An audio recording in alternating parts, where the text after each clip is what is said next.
Hello, everybody. Do we get video? We got video. Hello. Welcome once again to Mouse's Celestian Tales Old North voice acting and political commentary on Celestian Tales Old North. I played this thing on, was it Friday? And that was fun. So I wanted to play it again because the bloody theme song has been like going on and on in my head. And there it is for you as well. Let me know if the sound levels are off, because I do want you to hear my voice. And it's hard for me to tell what you're going to hear.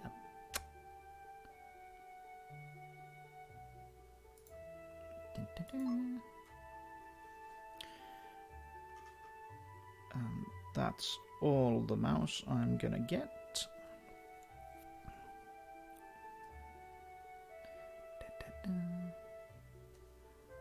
Turn down the music a teensy bit. I'll turn down the whole volume a teensy bit. Is that better?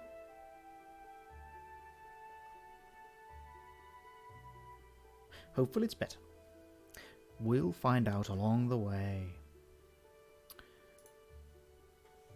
So, let's see. No change really. Okay. Then, how's that?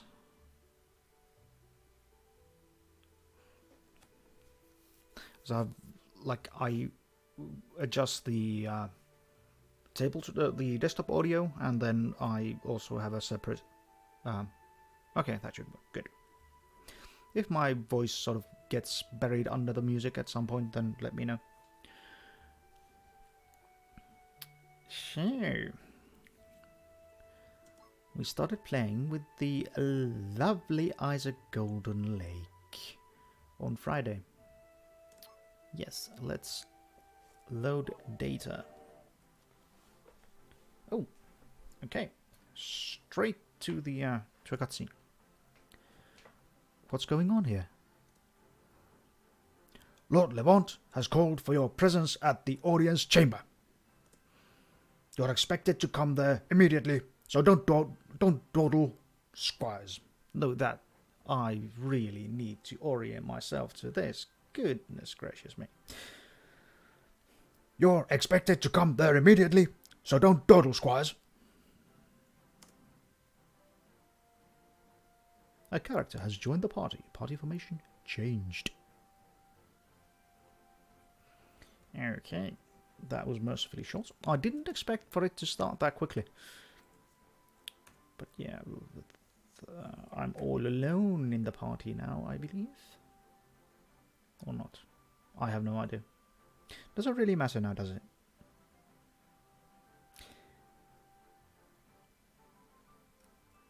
How did this work? I still can't get my head around the console controls. Oh, I haven't talked to this one yet. This stairs leads to Lord Levant and Lady Sophia's private chambers. And we all know from the previous session that Lady Sophia goes into whoever's bedchamber she will. No entries allowed. Please turn back. Hello, Ongaloinen.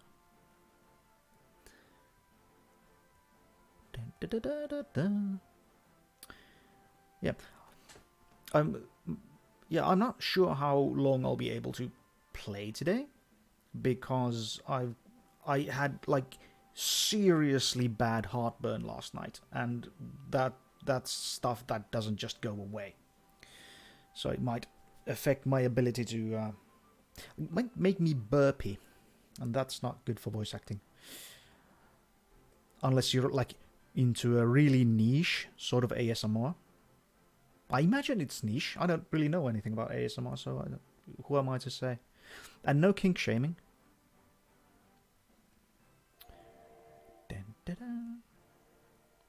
Yeah, let's see if I can remember all the voices.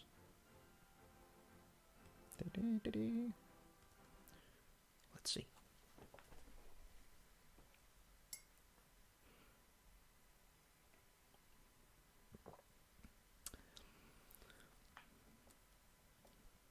Oh, we have an Arthur here as well. Take a breath, Arthur. Calm down, you're safe here. All right, I'm good now. Now, I assume you're here for some important matter. What news do you bring? It's the World Enders, my lord. They're raiding our coastlines. The World Enders? This is nothing new. The Durandals have been fighting them for years. I'm sure Fardblade's famous white cavalry can stand against a few raiding parties. So why do you come to me now? Something different must have happened. I might be doing more of this. I read out loud Winnie the Pooh every once in a while, and that comes very close to the owl voice. I'm sure Farblade's blah blah blah. I'd love to think his name is pronounced Arthur. Yeah, good point. Arthur doesn't. It's a bit. Everyone else's names are sort of very French, so it would make sense for the. Well, it's a bit jarring to call him just Arthur. Hello, Arthur. And hello, Martunovo. Nice to see you here again. I'm sure Farblade's famous white cavalry can stand against a few raiding parties. So why do you come to me now? Something different must have happened. It's not just a raiding party like usual, Lord Allen. They come in huge numbers. I need to find a voice for him. He's not a very glorious type now, is he? Overweight, merchanty, doesn't have the bearing of a proper warrior or a proper nobleman either. He has a very weak moustache for one.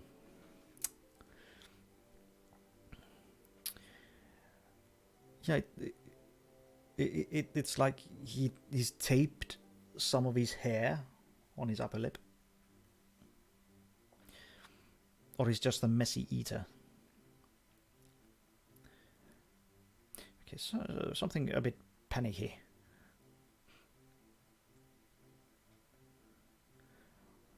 He's noble, but he's panicky and not of the knightly sort of bearing. So something like, it's not just a raiding party like usual, Lord Allen.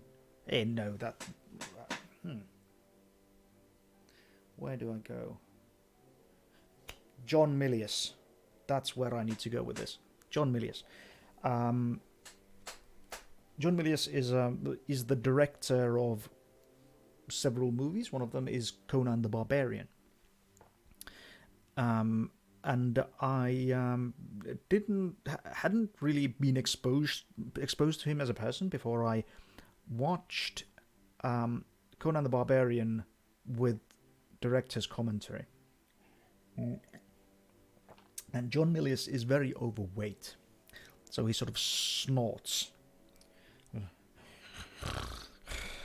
Has this sort of rattling breath as well.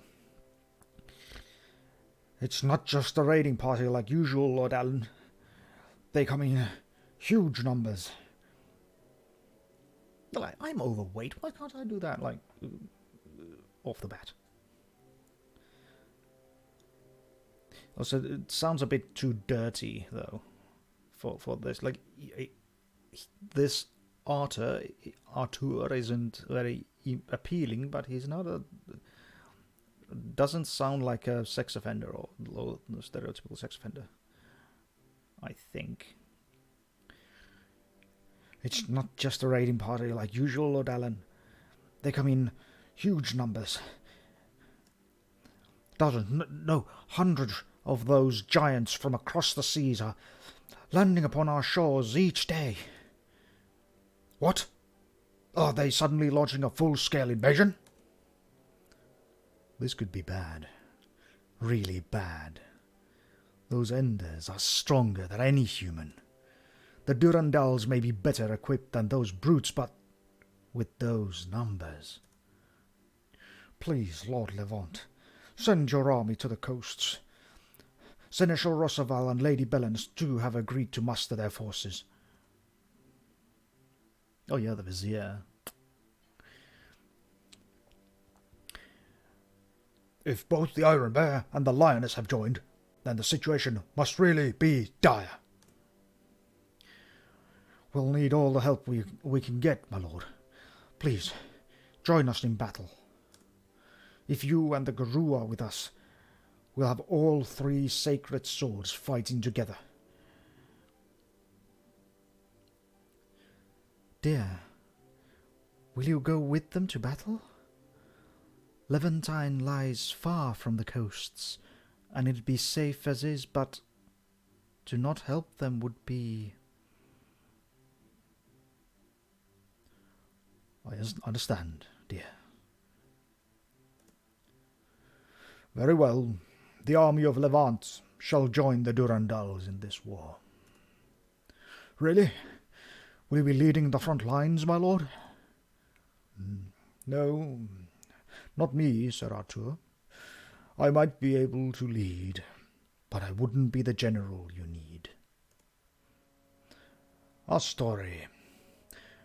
Go to Fort Griveau and ask my brother-in-law to ready his army. Tell him that he's temporarily appointed as Lord General of the Levant army. But what about the Guru, my lord? Won't it go into battle with the other sacred swords? It will. But Severin will be the one who wields it into battle, not me. My lord, what would people say about you if such responsibilities are given to Lord Severin? No matter how great the Ravager is, our soldiers would expect you to lead. Our soldiers would expect you to lead, not a substitute. I understand your concerns, Jacques. But me being there would just be a burden. Severin is a genius in warfare. I would merely follow his strategies, then convey it to our men. And as I am of higher title than Severin, I would be the one taking credit for his brilliance. I don't want to be such a leader, Jacques. That's very interesting. And an unusual position for an aristocrat to not take the credit for things that they do. But then again, it is the very nature of the hierarchical system that the higher ups take the glory, while the lower down people take the risks and do the work. I understand, my lord. Please excuse my impudence for questioning your decision. Now that it's settled, squires, here are your orders. You are to travel to the village of Orsea, to the northwest of this city. There you are to purchase as much wheat as you can possibly get with the amount of coin I gave you. Ah, okay. Interesting. An institutional fetch quest. By the time you're done, the Levant army should be ready. Return to Grenoble and meet with them. Give the wheat you have to Lord Severin. He will take care of it from there. Are your orders clear, squires? I think I understand. Yes, I understand. Good. Now for another matter. Miss Camille, I have a small task for you. For me, my lord? It's a simple task. Please deliver this message to your brother, Sir Daniel. Very well, my lord. Good. Now hurry and go to Orsea, squires. We need that wheat as quickly as possible. The army marches on its stomach. A nice bit of realism and sort of context for this. That's just the thing, that it's not a glorious mission, but it's a critical mission. Those two things are very much different. So if our humble squires do not succeed, the army will starve, weaken, and die, and then the rest of the realm along with it, or whatever happens. Well, that's the assumption anyway. Of course, if an invading horde comes in, the assumption is that they are there to rape and pillage. But yeah, our job is absolutely critical. If we do not succeed, the realm fails. Are we going to get some glory out of it? No, of course not. Because what we're doing is not particularly manly. It's support action, and those just aren't that sexy. But yeah, let's see what the Artur has to say. I will be joining the war too, I guess. We'll meet again later, squires. I still have much to talk about with Lord Lamont. Last time I was much more sort of warmed up. Not so now. Feeling a bit hasty, frazzled even.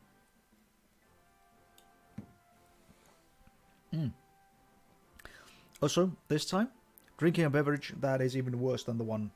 No, worse for voice acting than the one before. Because this stuff has milk in it. Actual, like, titty milk. And the proteins from milk, they tend to coat up your mouth and throat in a way that gets you sort of, it slimes you up. That's not good. Let's ask the Vizier.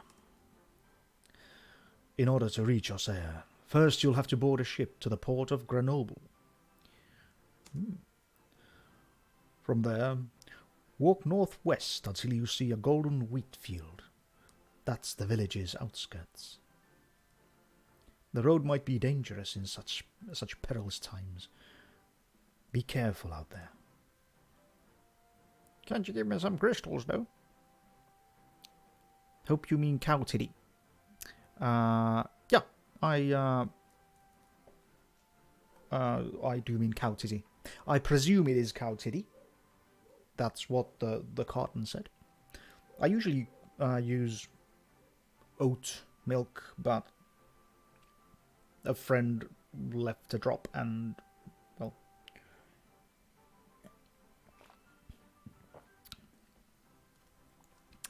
had to use it so it wouldn't go to waste. And the taste is a bit... I'm so used to oat milk and the sweet taste and the sort of cereally taste that this is a bit off-putting. Not a fan anymore. The task burdened to you isn't easy, squires. That means Lord Lamont expects much from you. Well, yes, he does. I hope you can live up to those expectations. If you can't, I hope you can live through it. I like that line. You can reach Grenoble by ship. Talk to the sailor at the port to take you there. That's probably the same sailor that I told to sort of take the money.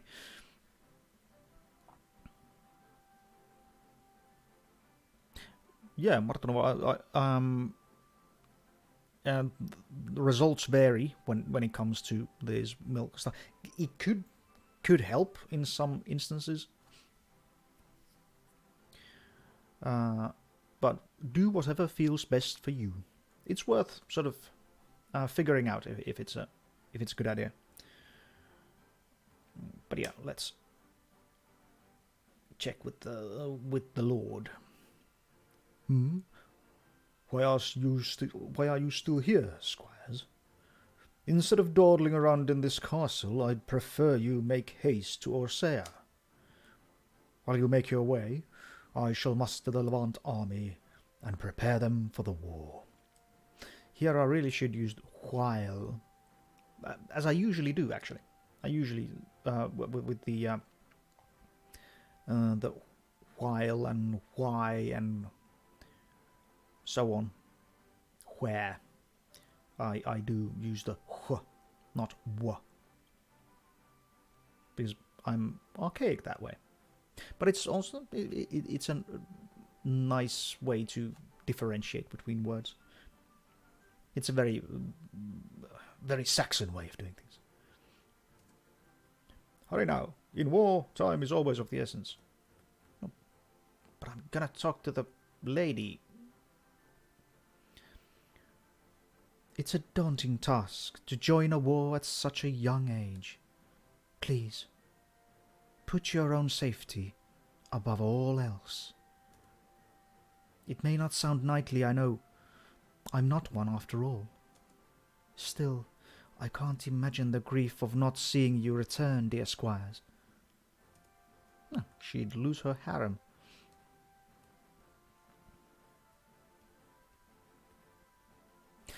It's an interesting tension, the sort of individualist. On the one hand, they want us to be heroes. On the other, there's a suggestion that you as an individual are more important than anything else. They're sort of both wrong, but that's a good point, Umbra. That was the same line as before. It's her default line, apparently. The whole thing, I think, is the same. This is the castle's dining room, where the lord and lady eat and sometimes receive guests. You will be dining here each evening with the lord and lady if they're available. Please make sure to wear something presentable. Nightgowns are not acceptable. A very precise, specific rule. Apparently that was a problem at some point. But you haven't been to the kitchens yet. And since this game has collectibles, one should always go everywhere that one can. Or at least I do.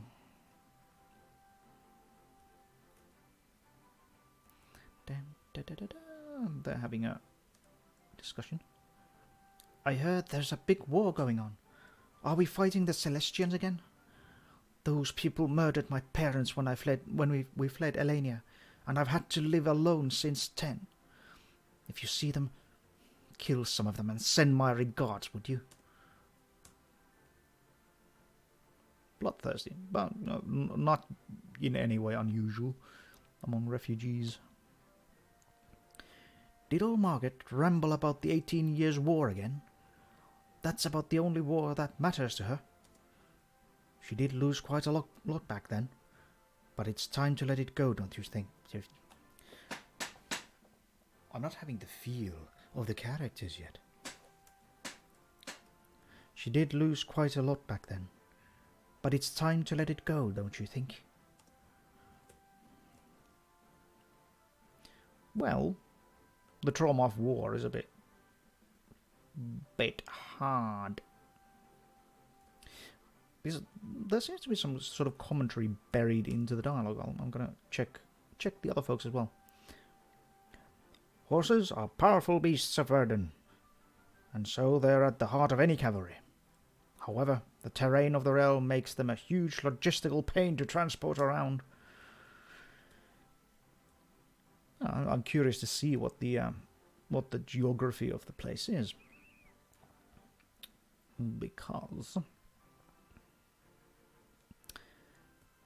because we haven't seen the world map yet. There is such a thing, though. Oh, before we go any further, I want to check the gear. Dun, da, da, da, da. Ilian and Lucien are in our main team. Actually, do we want to edit the party?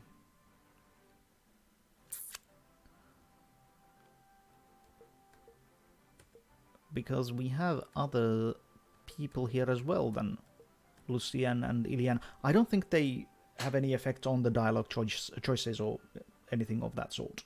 So it's fairly low risk. Don't she have access to proper trauma therapy either? Probably not.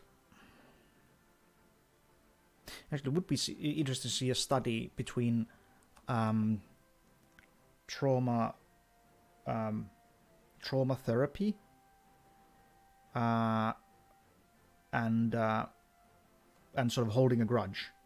How does it affect vendettas, for instance? Okay. Swap Ely for Cam. Yeah. I'm cool with that. Boop, boop, boop, boop. Both are sort of archers. They sort of fill the same role.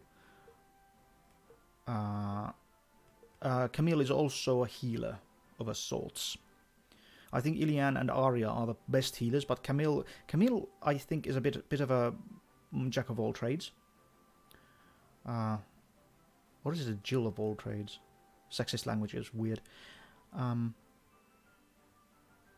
let's go with that. Do we want to change out Lucien, or do we want the to retain our tank there? Both Arya and Reynard can function as tanks, I think. Arya has healing stuff and also heavily armored. Reynard just doesn't give a shit about damage. Well, we can ponder that, but for the time being, let's keep Isaac, Camille, and Lucien in the active party.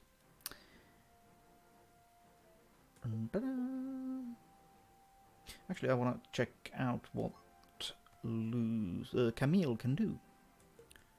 First aid. Ooh, there's an ability that's been unlocked. Oh, I have to level up these folks. Aim shot deals huge pierce damage to target enemy, lowers target's defense for 3 turns. Okay, that means that we can, with both Isaac and Camille doing defense down, we can soften up lots of folks. And there's some bleed and first aid. Lowers enemy aggression to self. Might be useful. Let's see if we have unlocked. Arya's got an unlocked skill. A revival. As you can see, she's the most effectively defensive.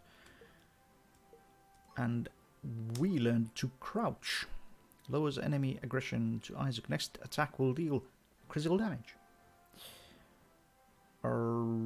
Yeah, I have no idea how much critical damage ultimately here is. The critical stat there says 10. I'm not sure if that's the likelihood of a critical attack or if that's some sort of damage multiplier or anything. They all have pretty much the same. Yeah. Okay, but we've got our party. We have gathered our party and can now venture forth. I will save, actually, so I'll create a new save, just in case. Let's see if they... In combat, every action has merits to be considered. Defending doesn't damage your foes now, but its 2 stamina prepares you for a bigger burst later. Also, don't discount the survivability it gives.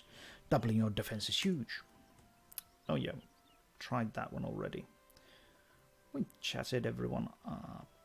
I do want to see if the sort of rumors have spread. Actually, did I do this? My father insists I learn poetry. He says it'll help me to get good suitors. I can't imagine someone likes to hear these jumbled, over-the-top, cheesy words.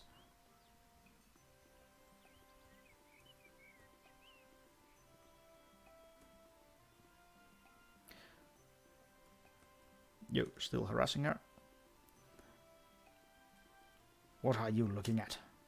Learn not to meddle in anyone else's business, squires.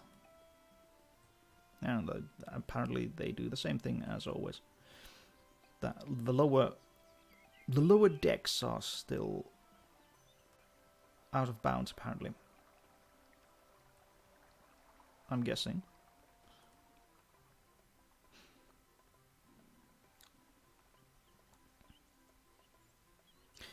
Actually, there's a market here. I think it might be open now. Well, I agree that the nobles of Godland are by far the worst.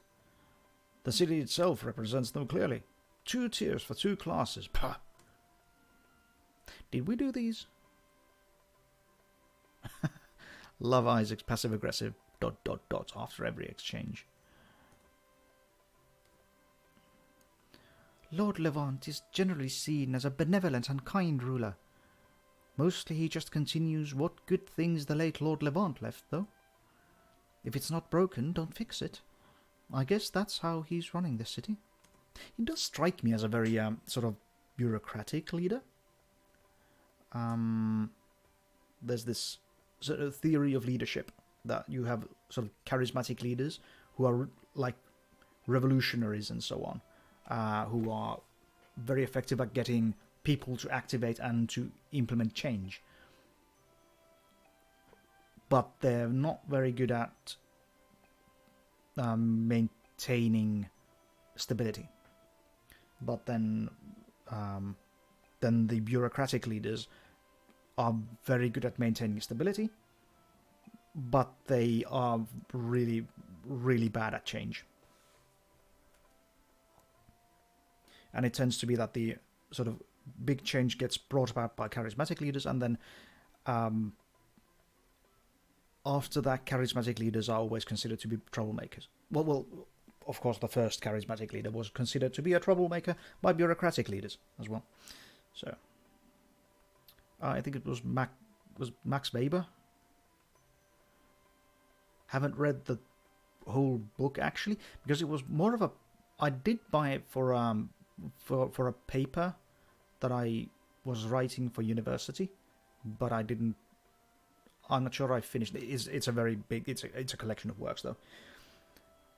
But I ended up using it as a theatre prop. Oh, this is the garden caretaker of the gardens. Yeah, main there. Now shopping.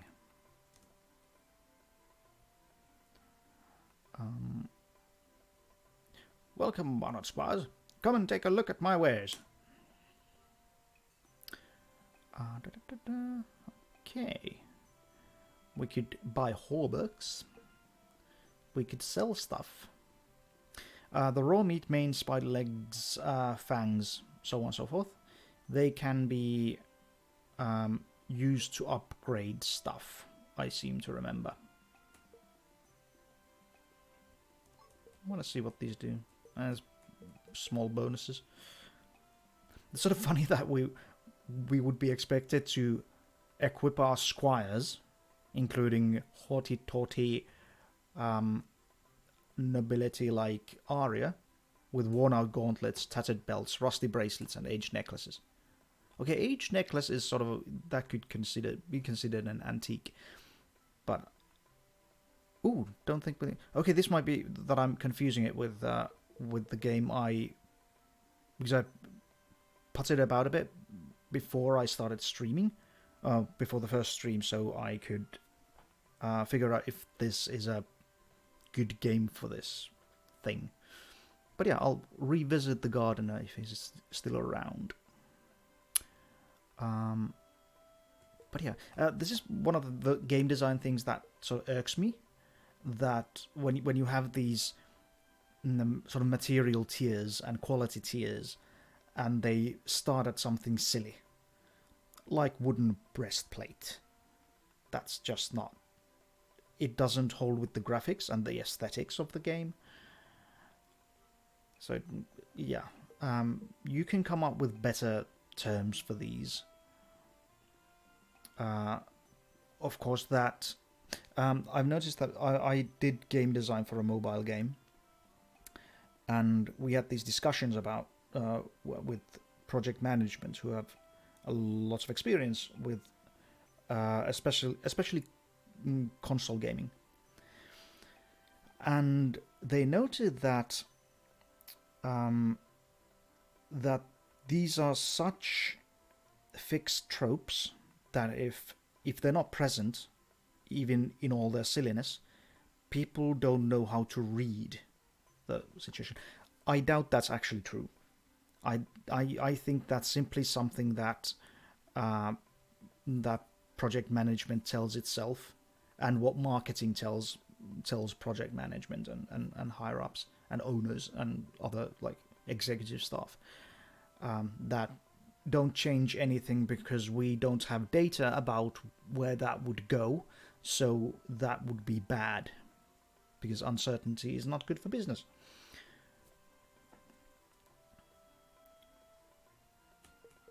And so whenever I wanted to make some sensible changes, I always got some pushback. There was actual discussion, and my views were heard and often accepted, but there was always pushback. It's like video games are a strangely conservative medium. Now that I think about it, but yeah, let's not stare at that because we're not buying anything, so it's very impolite to sort of hang around. A pleasure doing business with you. I'm not going to do different forces for all the traders. I'm not really interested in items, but I like watching people from here. That trader over there, he likes to buy flowers. Lots and lots of flowers. And now I'm bitter that we can't collect flowers in this game. Now we'd have an actual financial incentive to buy to sell flowers, even though the picking of them is the main point. That man must be a womanizer. I just know people like them.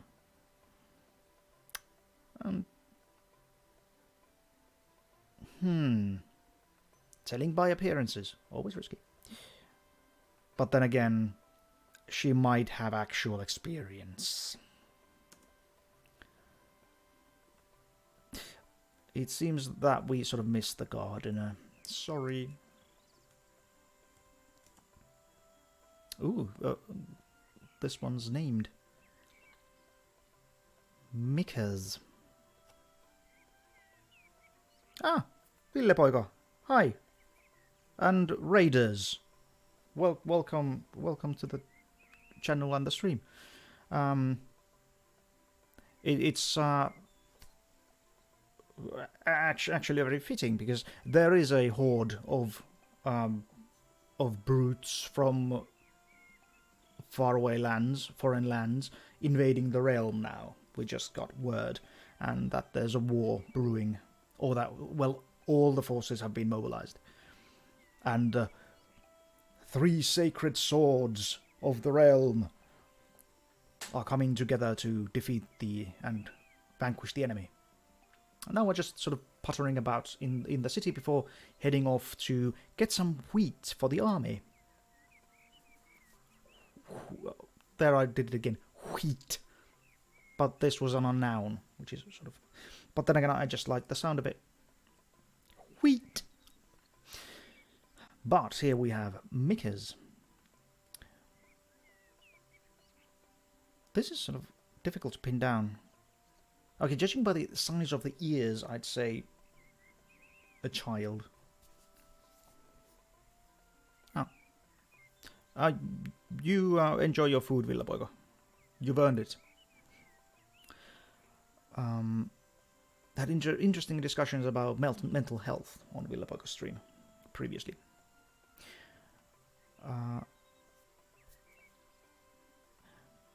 Hello there. Are you the new squires people are talking about? I hope you'll enjoy your stay here. Levantine is a nice city to live in.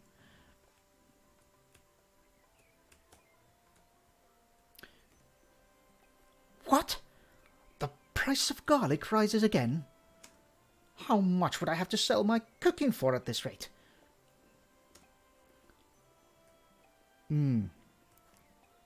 The market force is at play.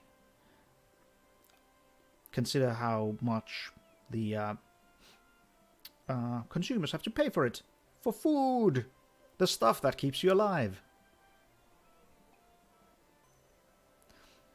And before anyone just calls a garlic a needless luxury, well, we'll keep in mind that... Apparently we can't interact with those. Keep in mind that it is a preservative. And also all sorts of beneficial effects. I miss garlic. I can't eat garlic, like raw garlic. I can, like, if oil has been infused with garlic, I can then use it. But garlic itself,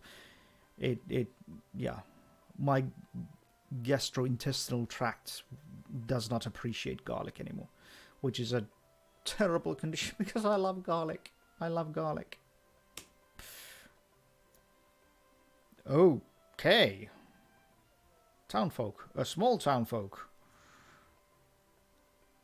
This crisp, honey-coated, savory skin.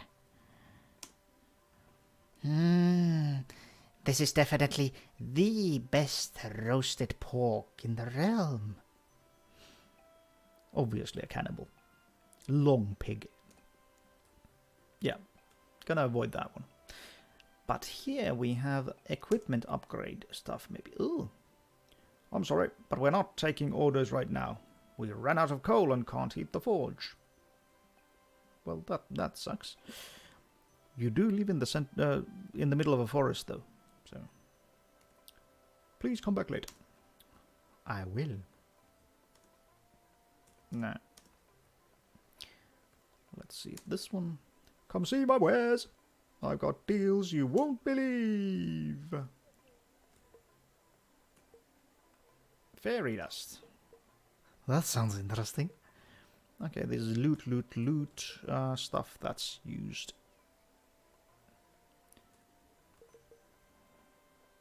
Oh, Umbra, don't you enjoy creepy children?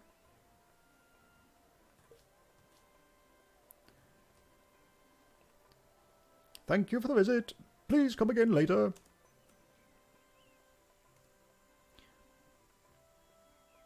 You're not saying that the neighbour... Oh, that's horrible. Don't you think his wife would have noticed?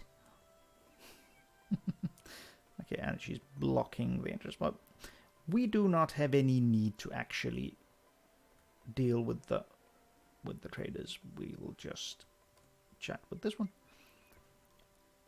Levantine is such a pretty city, don't you think? The air of the mountain, the scent of the river, they're perfect. Interesting point about accents, though. One thing that I seem to stumble up on today. In Britain, accents are not just regional, like they are in, for instance, the States, or here in Finland. Accents indicate your social class. And in fact, if you do not speak in the appropriate accent, regardless of your wealth or power, you might be considered of the different class. And that makes like middle class a very interesting group of people, because you have the sort of working class English accents that tend to be very regional, and then the higher up you go, the less regional it becomes, and you end up with sort of the Queen's English, or a received pronunciation, which indicates education, and that's not something people tend to grow up to speak. Actually, received pronunciation is also taught to people just so that they have a means of communicating with each other, despite their regional accents. Because if someone from like Liverpool tried to talk with someone from South London, that might be a very, very different experience, and that's been a problem. So they teach received pronunciation.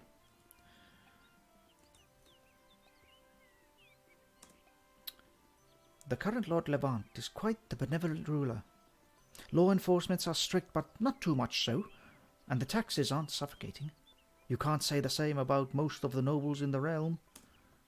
No, it's Joe Biden. The lesser of two evils. Sort of judging by Arya and so on, there's plenty of evil to go around. Having to stand guard here for hours a day, I've developed many ways to spend time. Oh, have you?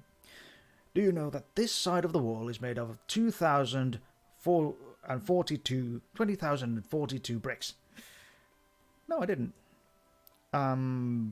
Yeah. That's what one could call a local knowledge.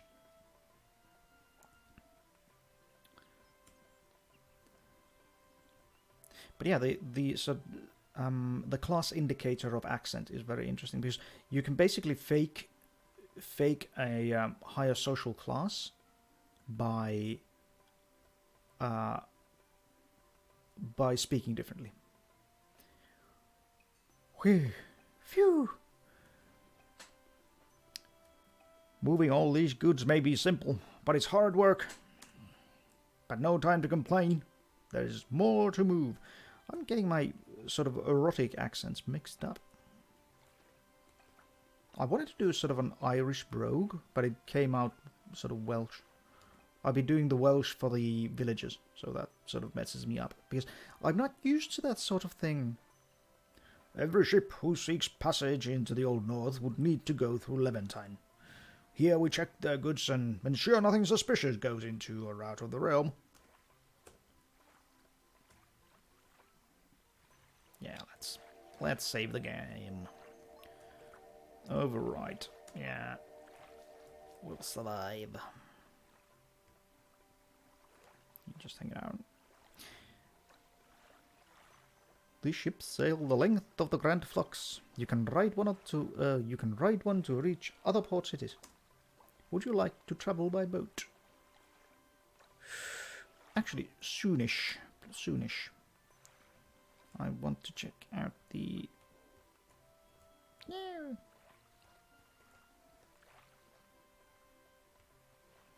Erotic accents, indeed.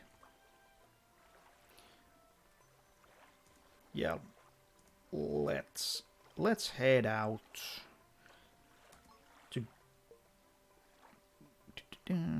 She will take you to Grenoble. That's exactly where I want to go. Very well. May the Deus bless your voyage. Okay, this is Camille's hometown, I think.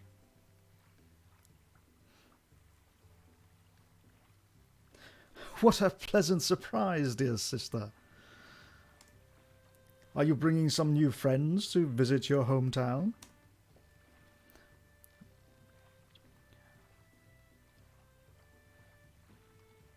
I do wonder what your take on Old Norse accents would be. Yeah, Martinova, what do you mean by Old Norse accents? Like, are you talking Skyrim? When English-speaking characters are trying to sound Norse? This isn't a stroll. This isn't a stroll, brother. Fellow squires, meet Daniel, my brother. Hello, I'm Ilian. My, are all elves so beautiful, or is it just you, Ilian? Oh, aren't you smarmy?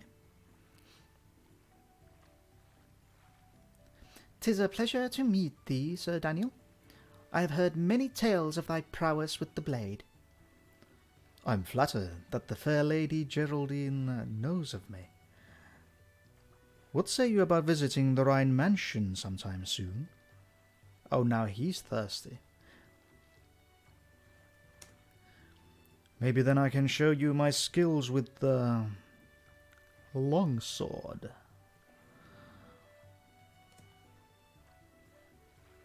Yeah. Sir Daniel here is speaking in exactly the same way we just want Lady Sophia to speak. But he's the real deal. Brother, please. Your cheap lines are embarrassing me. Are they? Really? Oh, since you're here, Cammy, should I call for father? We're just passing by on our way to Orseo, and father is probably busy. There's no need to bother him. Hard on your squire duties, I see. Good for you, sister. Oh, Lord Alan asked me to send this to you. Alan's letter. Oh, should have checked the inventory to see if I can actually break it. Damn it. Oh well. A letter from Lord Levant. That's unusual. Well, see you later then, squires. I'll make sure to visit Levantine soon.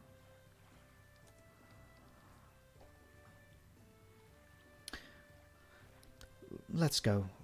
Orsea should be a short walk northwest of this town. Do we get to the world map now? No, we get to loot. Oh yeah, the Daniel was Daniel's longsword needs to be an emote or an in-game collectible. I'm not sure if it's a collectible if you can't avoid it. We got wood though.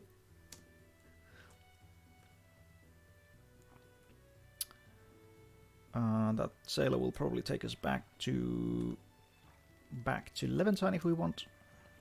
A lockbow. Interesting. That is a type of crossbow, and that means it's for Camille. Let's see what it does. Attack plus 15.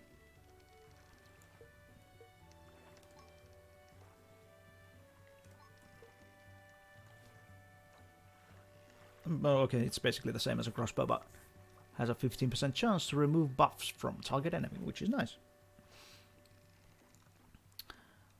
I'm actually not entirely sure about the definition of a lockbow. My Daniel's longsword could be an achievement, yes. And if you do particularly well, you even get the great sword. Yeah, I've been watching Todd's Workshop on YouTube. He's this sort of historical craftsman who, for instance, did stuff for the Witcher TV series. And he's been doing this lockdown lockbow thing, which is basically he's mounted a longbow onto onto a crossbow stock, so that he can test out arrows,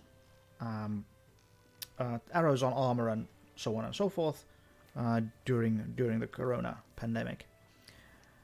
And because longbows are really, really strenuous to use, so he's mounted the thing on a crossbow thing. But I'm not sure about the difference there, if that's the case. But doesn't really matter now, does it?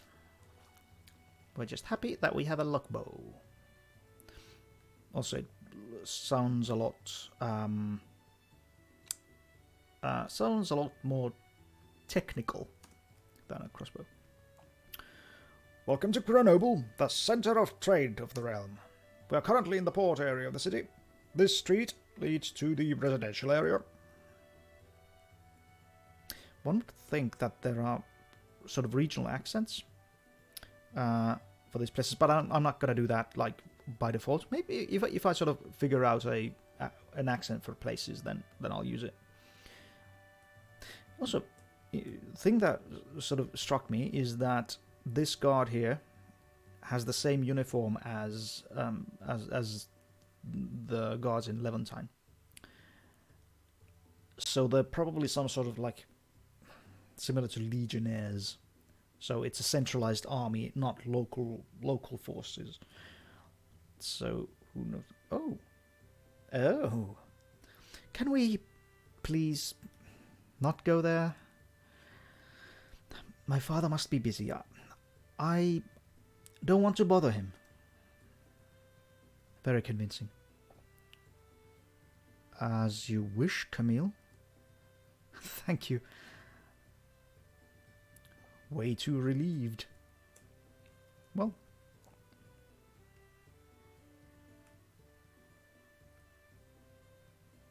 This looks like a place where we might have a collectible.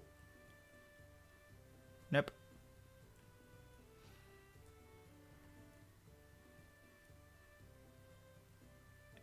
And here we can probably exit to the world map. Here we are.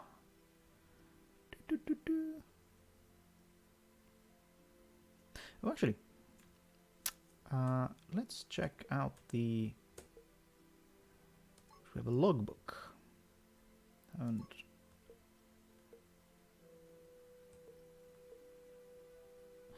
okay, here we have the storyline. What's happened previously? Yeah, we took on the identity of an actual nobleman.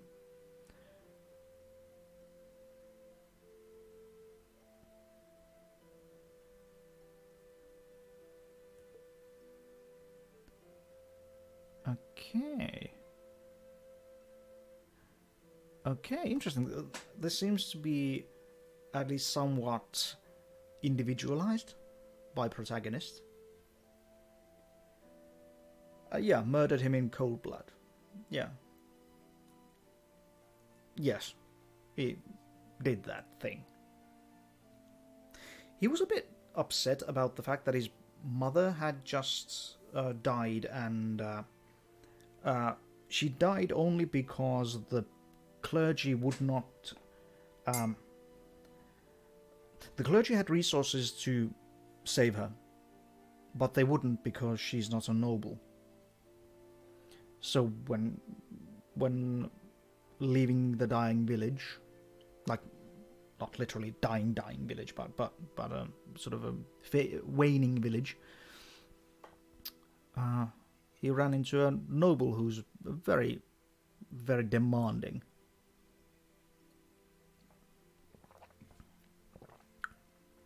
So he slit the fucker's throat. But dying instead of died. Was dying and then died. They had that discussion at the cemetery with the guy who would head off to be a bandit.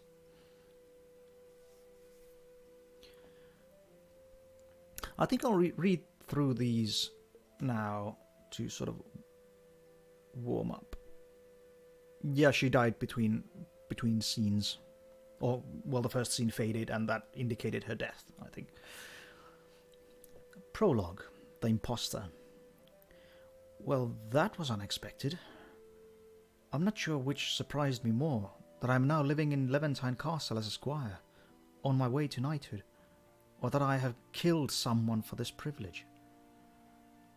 As much as I want to wash out the guilt, by repeatedly saying to myself that I'd be a better noble than him, the feeling keeps gnawing at me every time it can. What's done is done. I can either dwell on that forever, or I can move on with this new life and make the best out of it. That's the best road to take. Yeah, for me. For others. For him. Chapter 1. A Knight's Training.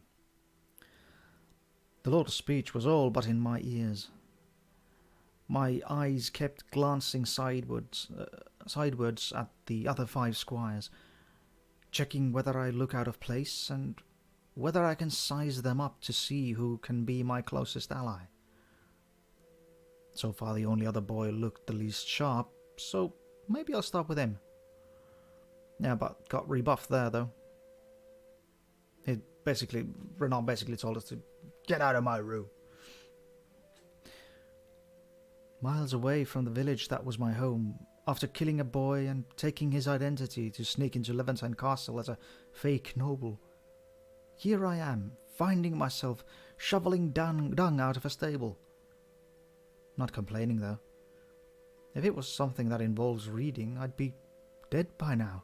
Ooh, he's illiterate. Somewhat clumsy writing, yeah. Yeah, I seem to remember that the background information and the sort of lawbook stuff is written worse than the rest of it. But here we can sort of justify that it's not actually written down, these are just thoughts in his head. Because he's illiterate. The only carts Gordland nobles would send to their villages are ones that collect taxes, for nobles to give back in return, even if it's to help themselves in the long run, is unheard of in my village. A blade bearer who stems from a commoner bloodline is indeed different. Oh, okay, that means Lord Levantine is of a commoner. Descended from commoners. Interesting. I don't remember that from previous session. Chapter 2, Fields of Gold. Understandably, the other squires don't seem to like the first of our tasks. Thankfully, there's Lucienne, who was used to it and became our topic of discussion. If not because of her, I'm sure I would have gotten more attention than I wanted.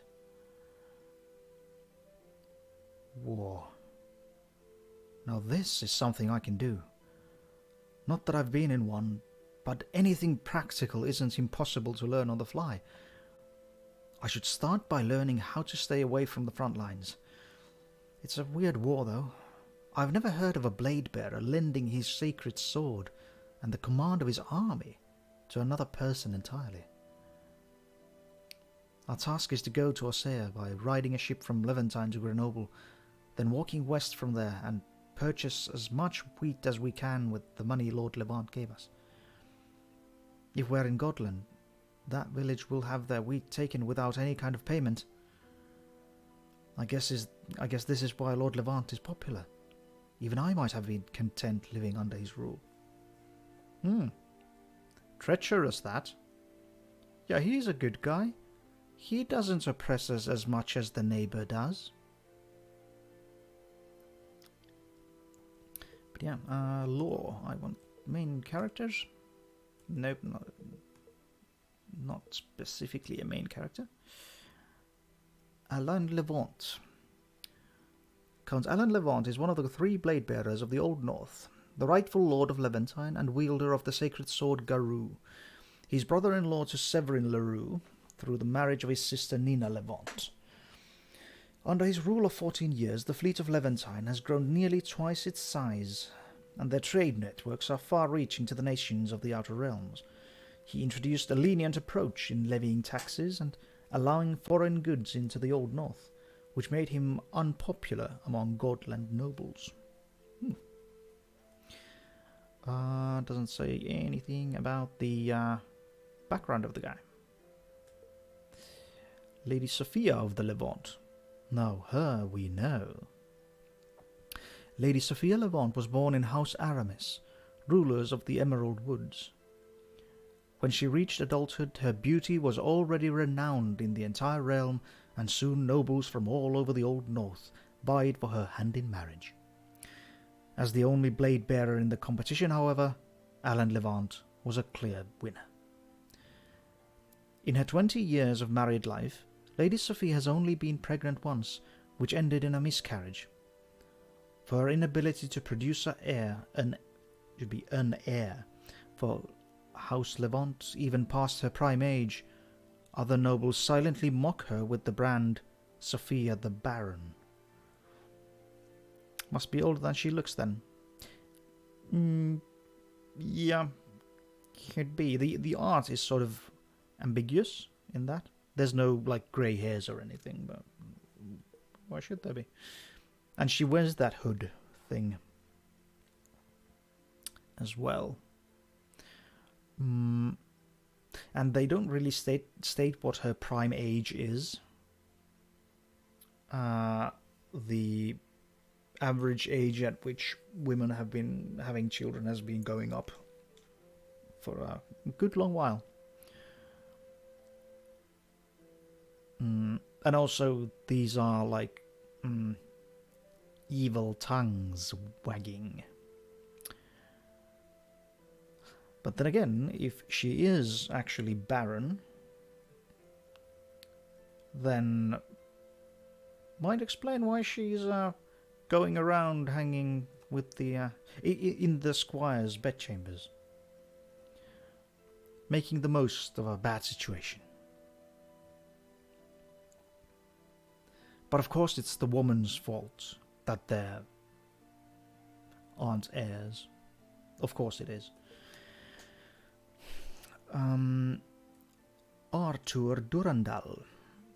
Sir Arthur Durandal is a third born of House Durandal and the next in line to the seat of Farblade. Skilled in neither combat nor warfare, and tends to avoid social events, he prefers to dwell in the art of music and poetry, much to the dissent of his people. Actual dissent? Dissatisfaction is probably what they mean, but, yeah. Dissent is loud. Most view Sir Arthur as undependable, lazy, even borderline useless, and many fear that his ascent to the seat of Farblade would speak ill for the Durandals, though in title he bears the responsibility of leading some of the Durandal's White Knights. In practice, he leaves it all to his sister Lilu, the current lady of Farblade. Well, that's not a bad idea. House Levant. Actually, I want to figure out the context here, because the heritage, class heritage of Lord Alan is very intriguing to me. Lilu is the cutest name I've heard. It is very cute. And she's probably incredibly badass.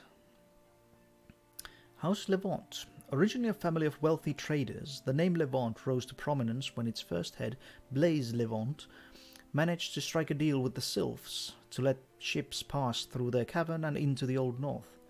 By controlling the only gateway to the realm, the Levants monopolized trade and built immense wealth to the point that the nobles are unable to control them. It wasn't before the Arbiter's game came and settled the realm's petty disputes between the nobility that the Levants were given rights to hold their own noble title as a dukedom. In return for such rights, the Levants must set trade taxes and fees in acceptable amounts by first conferring with the two other dukedoms of the realm, instead of setting them arbitrarily. While not having a rich historical background like the other two blade bearers, The Levants are known to hold progressive values and are lenient towards influences from the outer realms. They also tend to be less pious and idealistic, and prefer practical approaches to doing things. Under the rule of Lord Alan Levant, who takes an open approach to most problems, such values are even more apparent. Okay, so commoner background, as in rich as fuck. So they haven't had formal power, so they're very bougie, but they have had actual power, even before they had the acceptance and the title and so on and so forth. They basically had a stranglehold on the commerce in the realm. They were monopolists. So the actual title is just that. It's a title. So they monopolize trade but welcome outside influences. That sort of tracks that because they control access to the outside world. They have the influences that they can control what influences reach the rest of the realm. So if the rest of the realm is conservative and bigoted, House Levant has a role in that.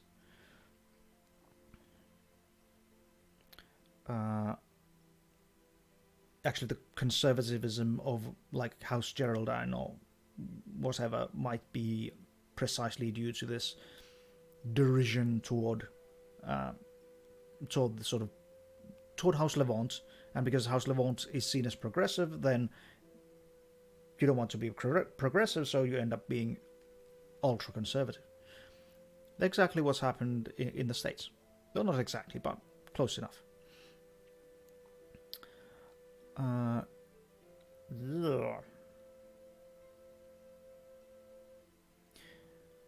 But it seems to me that their only saving grace for the Levants is that they're recent arrivals, that they still have some sort of idea about how the outside world works and how life works for non-nobles.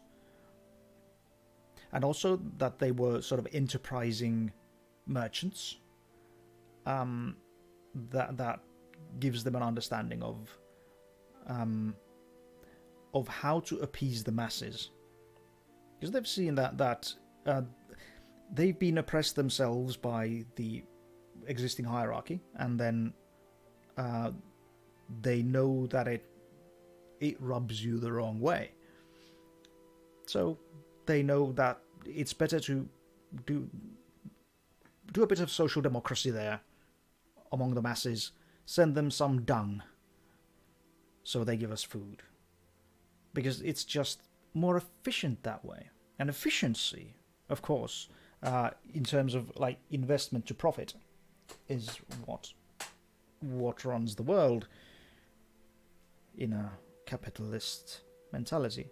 And I must say, having capitalism in a basically feudal setting, pre-capitalist setting, is a thing we just do now, and we've pretty much always done.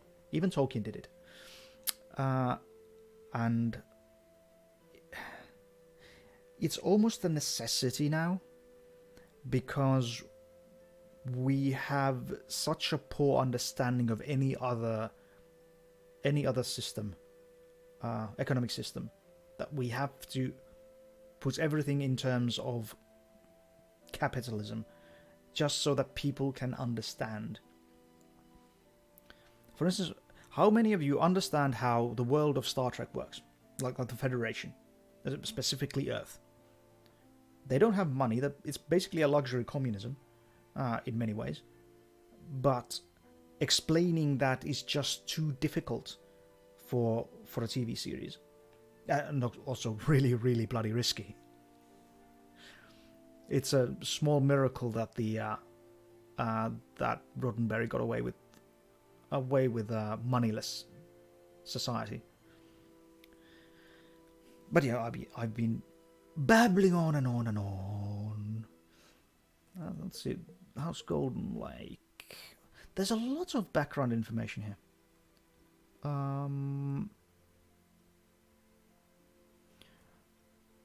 I'll check out the Arbiters. And World Enders, because they've... No, it's nice to hear that you like my tangents. The Arbiters and World Enders have been mentioned, so I want to read those. Arbiters. When the war with the Ancients ended, internal powers started to take shape in the realm. The reigning Queen Leoncoeur, that's Lionheart, taking notice of the impending unrest in the Old North, sent her own company of elite knights to become an intermediary for the realm's noble houses. Wielding the authority of the queendom and the threat of its army, mostly the threat as their weapon, the company quickly brought together the parties into terms.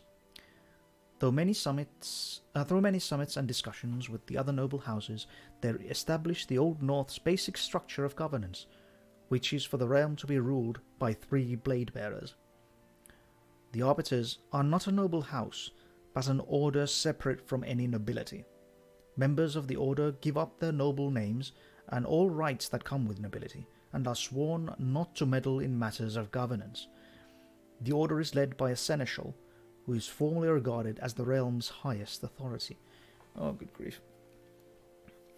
Yeah.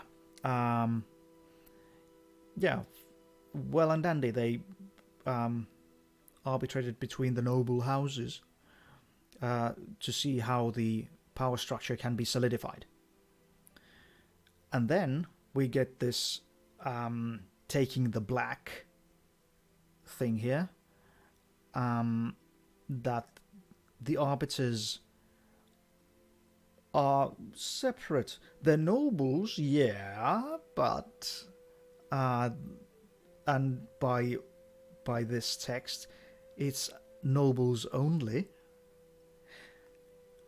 And yeah, they give up their noble names and all rights. That doesn't matter one whit. That's just a formality. You do not give up the intimate relationship that you have developed over the years, over the decades. It just doesn't go away. People aren't just objective all of a sudden. And even though officially they wouldn't benefit from being nobility, they still have that network, they still have that identity, they still have access, because they can simply ask.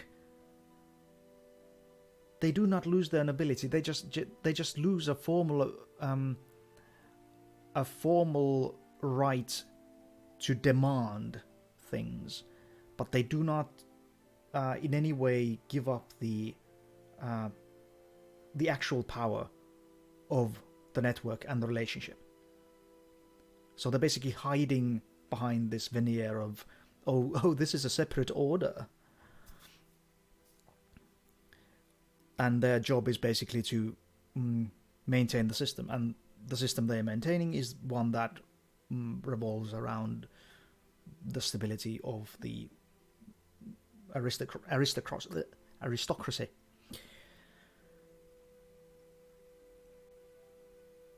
So they're basically imagine cops, but they're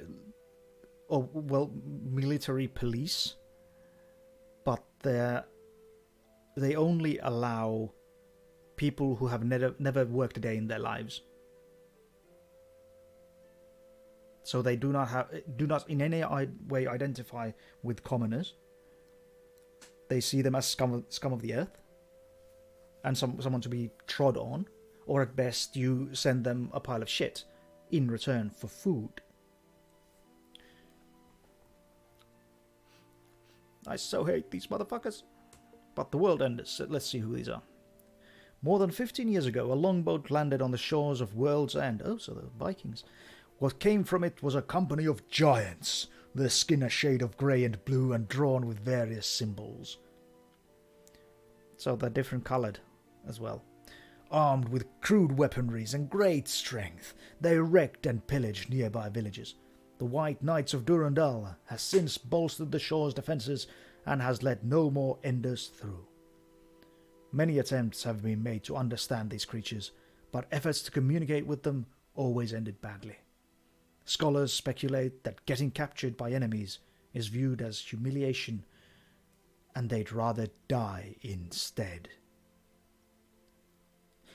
They're, like, afraid to be captured by armed people that they've been fighting against for a very long time.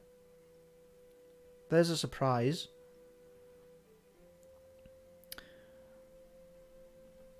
Yeah, but I sort of like the... Okay, there's this illusion that many attempts have been made to understand these creatures. That's exactly what the British said about the Chinese.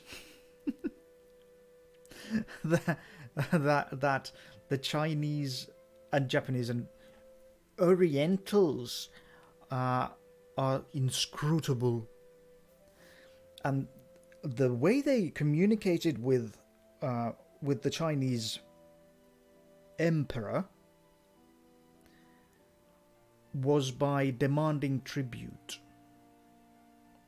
In a situation where you had two empires, their communication to each other was demanding tribute. Or, well, expecting tribute, at least.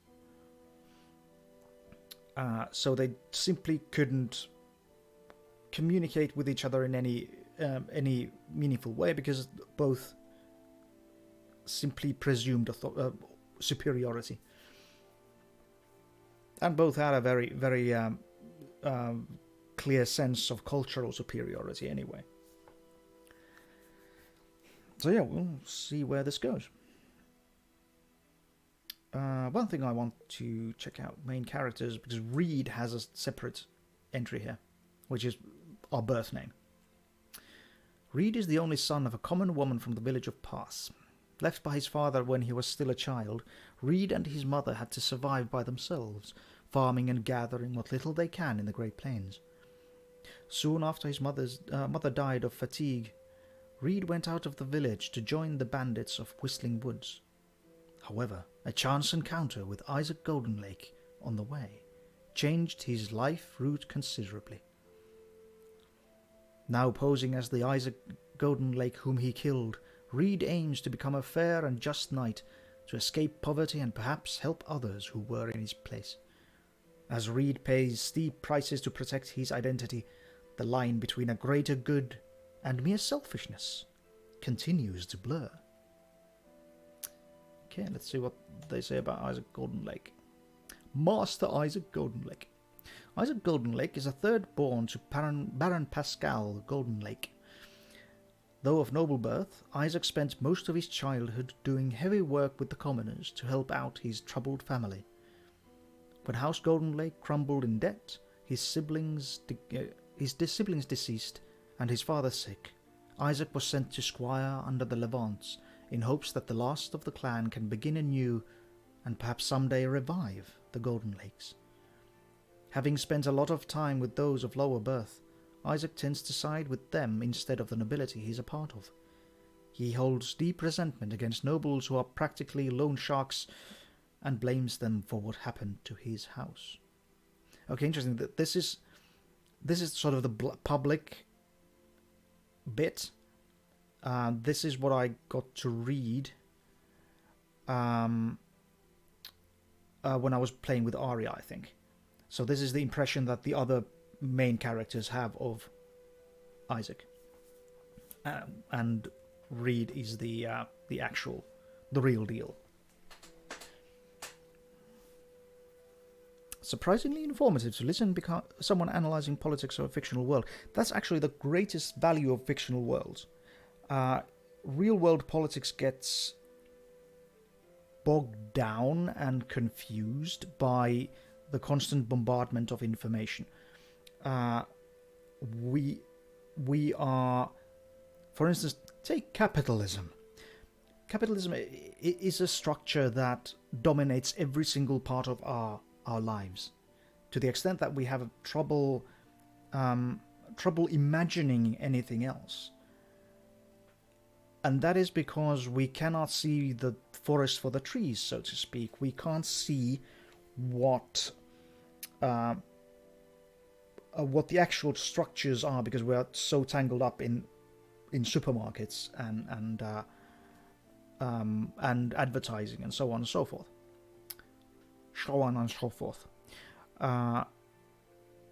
When you look at fictional worlds, you can, because there is no more detail than has been put in them, then you can pluck out a thing, single out a thing, and figure it out much more cleanly and actually analyze it, which is really interesting.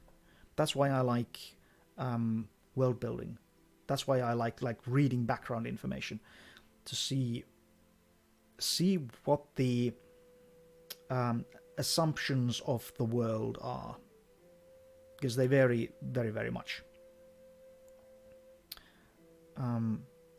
For instance, look at Middle Earth, or basically any Tolkien-inspired world, which is descended from antiquity, and the measure of worth there tends to be your bloodline. That's how the society values you. That you get to bask in the reflected glory of your predecessors. And there we can, by reading those books, we can, especially I think The Lord of the Rings and Middle Earth is very illuminating in this regard, that it does single out the importance of lineage and blood relation, bloodlines, and that highlights how different our world is from that. That we have still have that sort of baggage, but in our capitalist society, as opposed to the sort of feudal society or village society, or anarchic society, that Middle Earth presents, we can see the differences in assumption. Indeed, I have difficult time wrapping my head around other systems than capitalism. It's like really, really hard. It's really, really, really, really hard.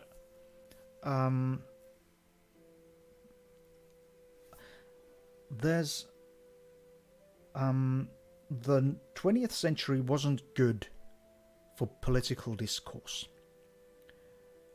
Everything became basically militarized, and all dissent was treason, basically. And that sort of washed away all the discussion and all the terminology, or just the basic concepts that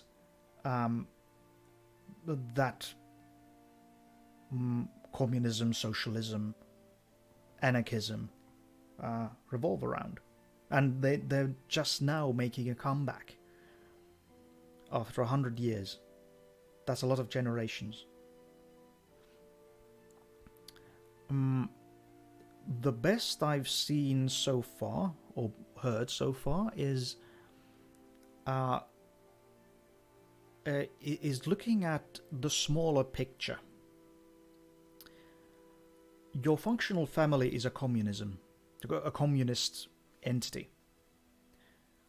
It is a group of people who negotiate relationships, and while everyone has different roles in the thing,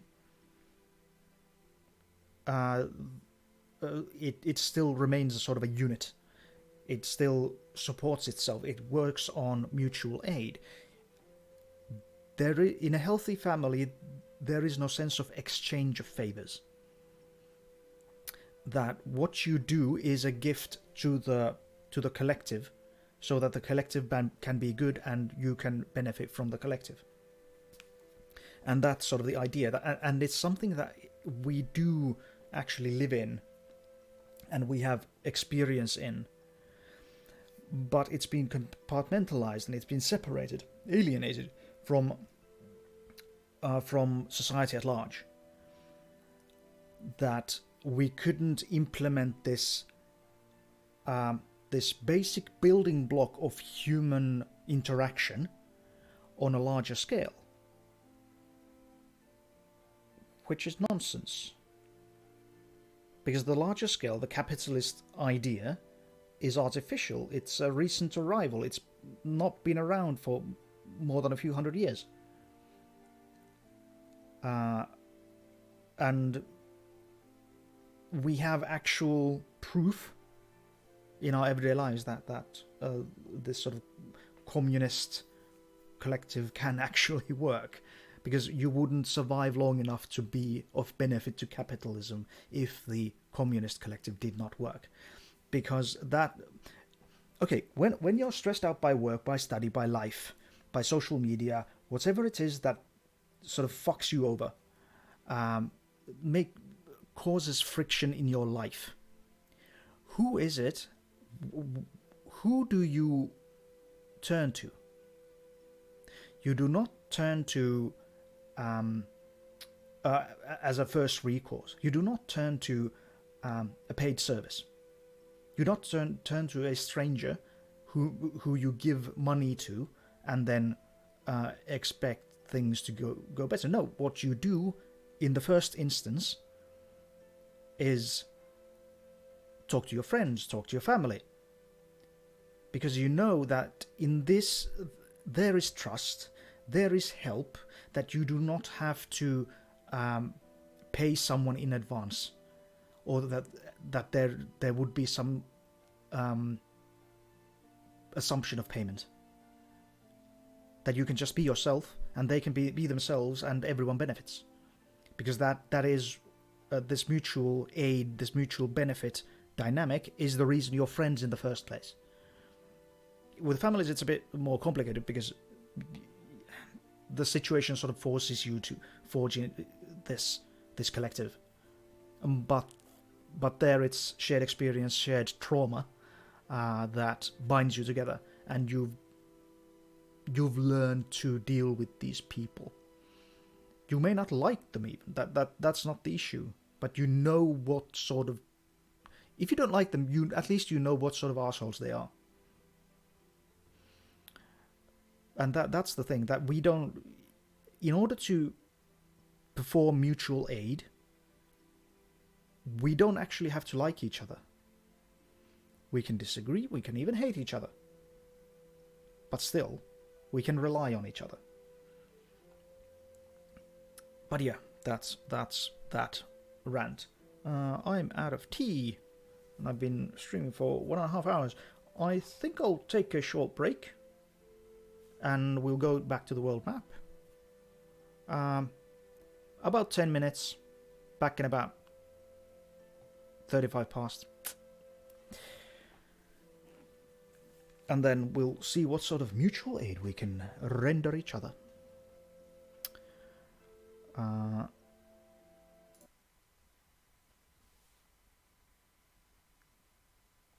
See you soon.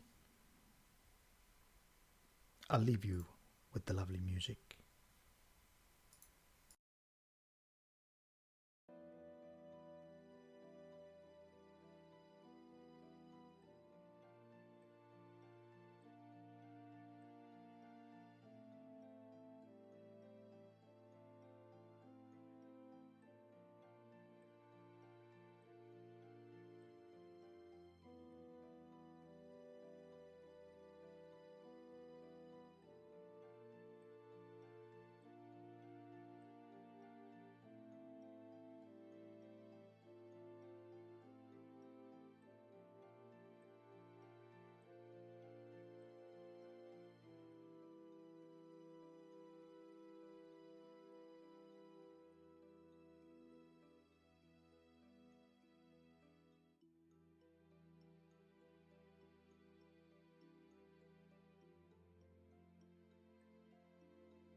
Hello. Now we have actual sound on my end as well. I may have to buy the soundtrack to this. I like the music. And then I can put that on during a break. Because if I deselect this game window, then, yeah, well, everything stops. The game pauses. And the music pauses. Damn. Martu. Ooh, doodling. Wonderful. Oh, Daniel's longsword. Excellent.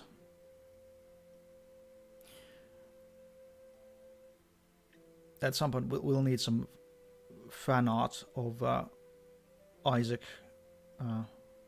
Isaac changing from shirt to coat of vitality.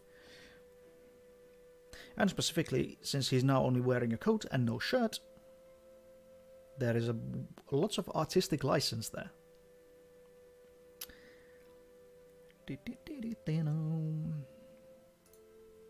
So,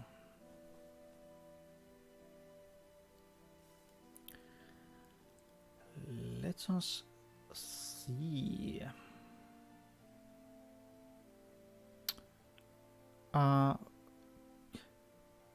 Character art for Daniel. You mean Isaac? Or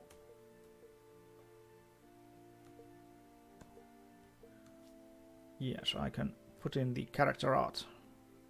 There you go. Actually, I can, at this point, I can go on a bit of a ramble regarding mutual aid.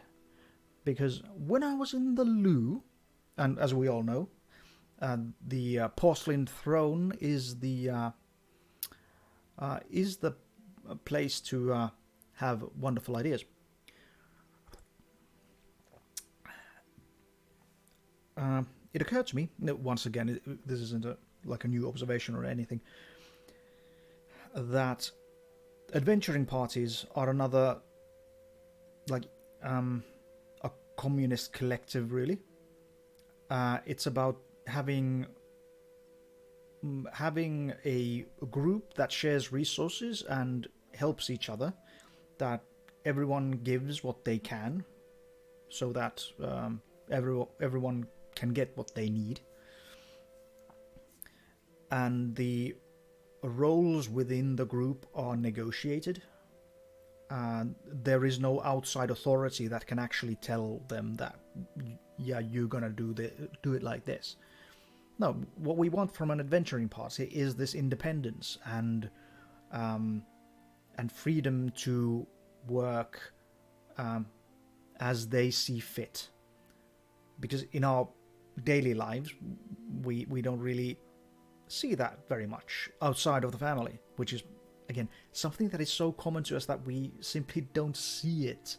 We don't really consider it a particular system or structure. It's just something that we assume is there. And yeah, we in adventuring parties are this, and I think that's one of the appeals of role-playing games that feature adventuring parties, that you get to negotiate and do something meaningful through those decisions without having to stress these various like debts. So you don't have to do like accounting. Oh yeah, Daniel, sorry.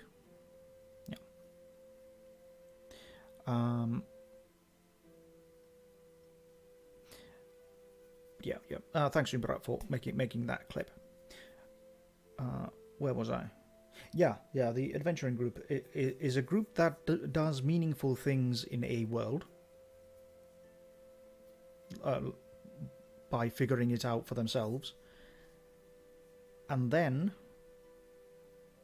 when you move into into the sort of live play field, whether it's online multiplayer or tabletop role-playing games, there again you have the same structure, that the player group is structured pretty much the same way as an adventuring group is.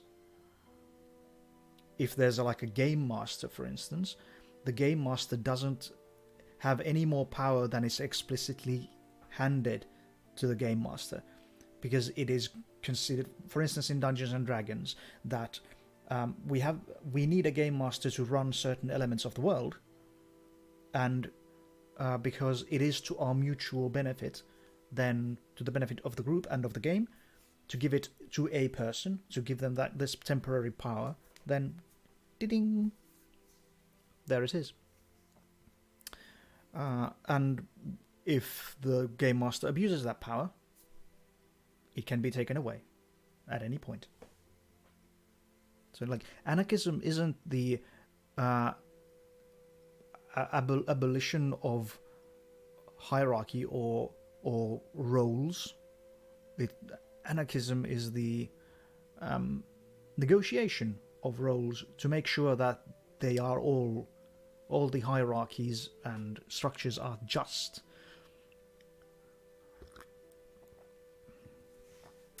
Oh yeah. Marquis de Gris. With oat milk this time. It's so much better. I like it. It's sort of toasty. It has this sort of bready sort of taste, and it's sort of more filling and satisfying. And it also stays the same. The taste stays the same, even when it cools down, which is nice. Not true for cow titty milk. Presumably not. The same holds for all other titty milks. But yeah, back to the world map. I can. Ooh, there's a collectible there.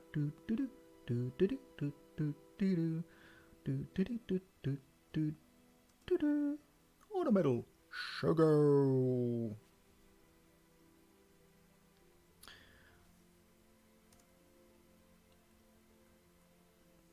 I want to see how far we can actually wander. Boop. That far. The forest blocks us. Godland. War camp. Ooh, there's something to the right. The Grey Forest. Long something something. But yeah, as the door indicates, we need to go to Orsea. I want to check out what the logbook says about Orsea.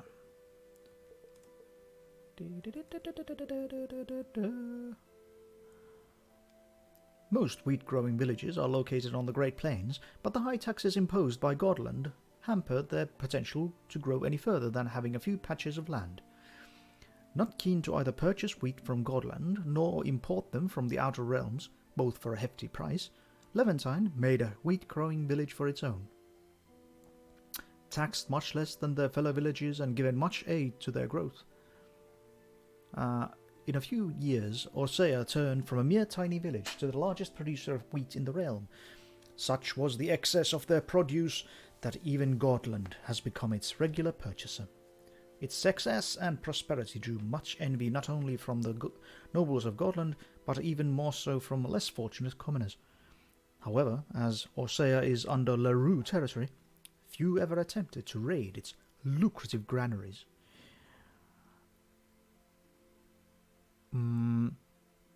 Ongoing, yeah.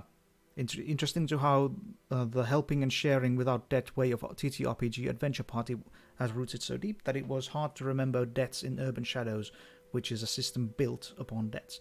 Yeah. And it really annoys me because I really like Urban Shadows, the very concept of this urban fantasy political role-playing game thing.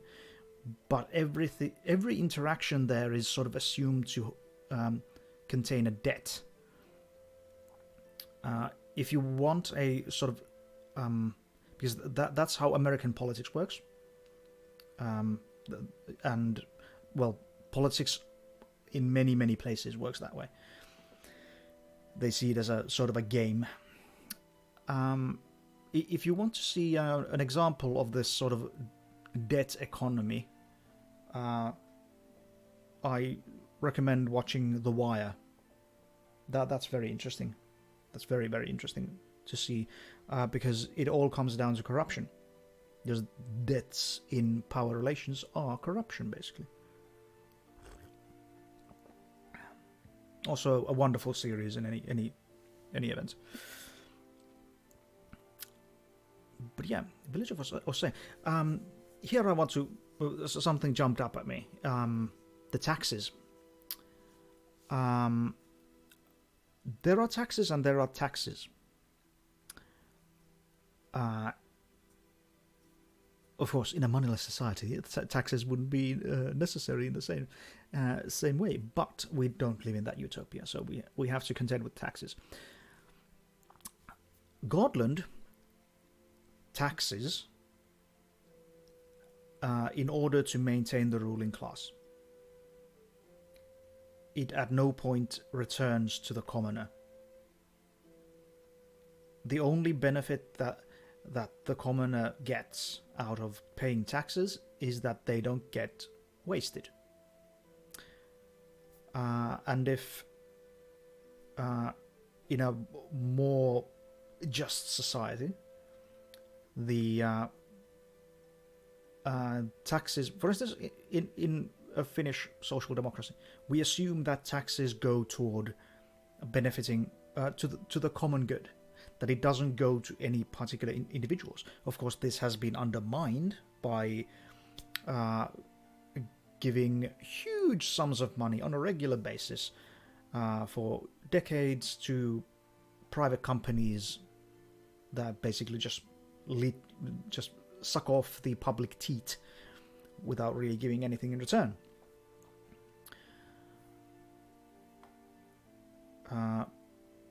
But yeah, taxes, that's a very complicated thing to handle. It's because it's a form of mutual aid in a sense. It's a form of centralized mutual aid, or is supposed to be in the modern day. So high taxes usually means higher, like better progress, better stability, and so on and so forth. The thing is that who gets taxed? Because it should be in Godland, it should be the nobles that get taxed. Oh, the bots found us. Isn't that sweet? They want to ask me if I want to be famous. Not particularly, no. Like, I'd like to have a larger audience so I can agitate and spread propaganda. But those fuckers ain't gonna offer it. Not the kind I need.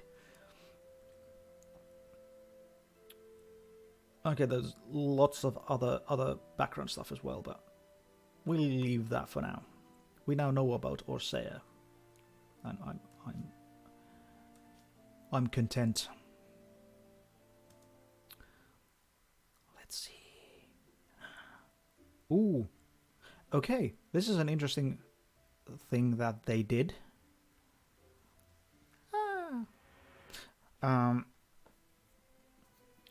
Because this isn't the village, this should be the crossing. I can sort of see the idea here, because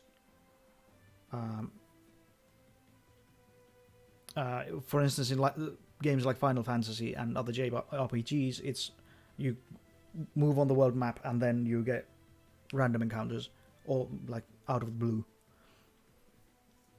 Here you could sort of wander around and sort of see about places, and now we get the stuff. But I'd prefer it if it either happened right after leaving Levantine, or as a series of encounters on the map. But it's not that big of a deal.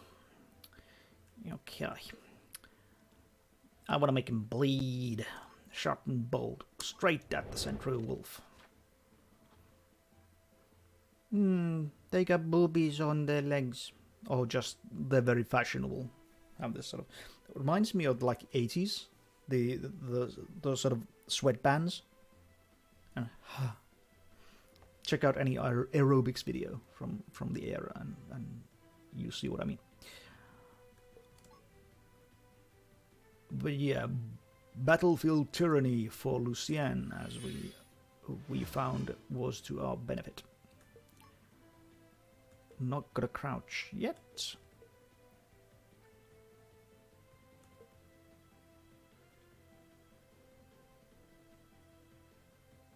I'll try to drop one of them. Actually, I'll attack this one.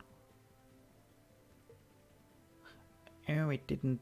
Oh yeah, the thing didn't take.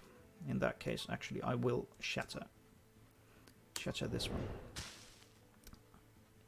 Inflict defense down.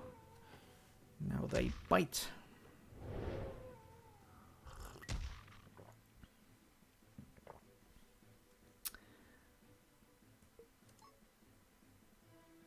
Nah, just basic attack. Defense down is in effect. Oh, that was a critical hit, and it's still not down, but it's probably not feeling too great. Let's give it another one. There it goes. This seems to be the way to go. Dun, dun, dun. Yeah, let's just give it a whack. And a whack. Still up. Goodness. Let's see. Wolf pelts and claws.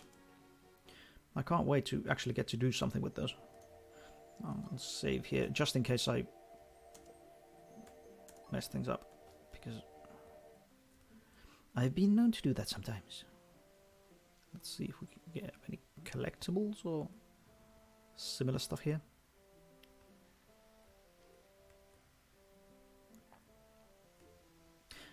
Well, the background is very different from what we had near the starting village. Okay, now we have a human opponent. Let's see. Bandit recruits. Again, battlefield tyranny. She strikes a pose.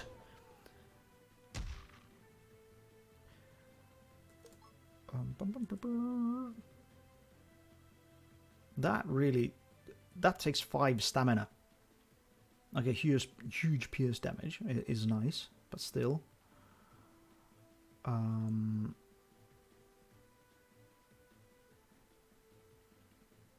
think I'll try to inflict bleed on that one, because the bandit recruit would get it. And once again, we get to see the. Actually, let's do it like this. I assume the archer, it doesn't have that much defense anyway, so why bother? Yeah, female archers.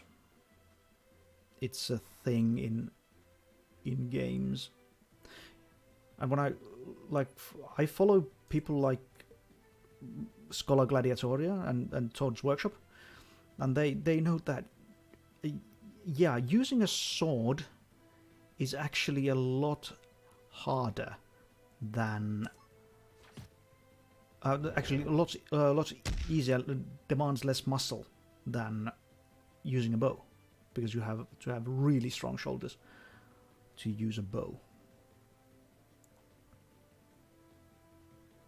Okay, the wolf is going down, so we can focus on the bandit recruit. Twang. There you go. Bye-bye. Provoke, impale, power shots for Renard, Lucien, and Ilian. Actually, let's equip those.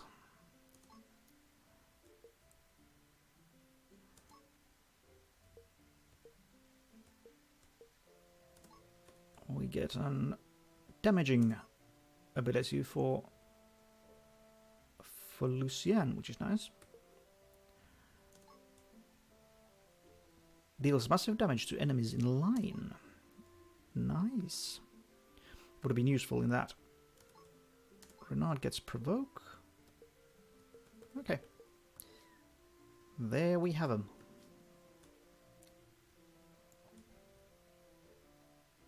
Oh, if you at any point feel like we should change characters, then do give a holler in the chat. If you want to see the other ones do their thing.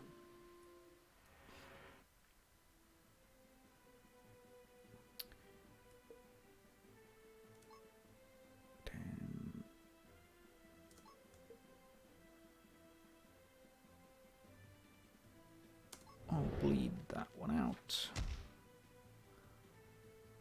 Then... Actually, I don't know how much damage bleed does. Which is a bit of a bummer. But yeah, Battlefield Tyrant again. Because lots of attackers, we don't want them attacking our glass cannons. Well, actually, Isaac isn't that much of a glass cannon now that he's got HP so much. Due to his Coat of Vitality. But Camille definitely can't really take that many hits.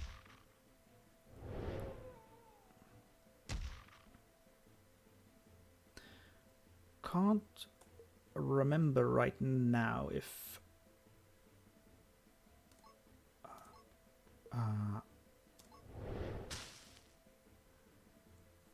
wait a minute. Bleed defense down. Okay.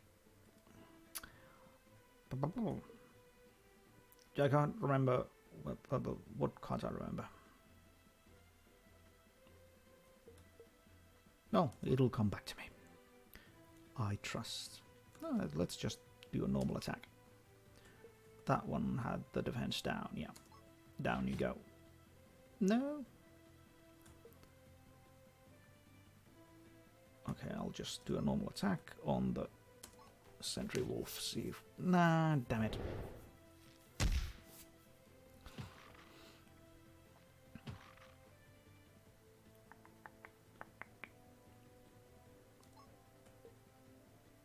Actually, I'll shatter the next one, so...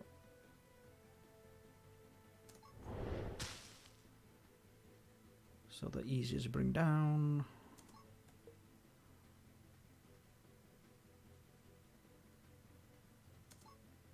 Twang.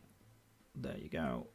And then I want to try to impale. See how strong it is. There's not a lot of transparency in terms of mechanics here. And that's a pity, because you can't really know how much damage things do, or these special attacks do. And that sucks. Now let's use Sharpened Bolt. Plunk.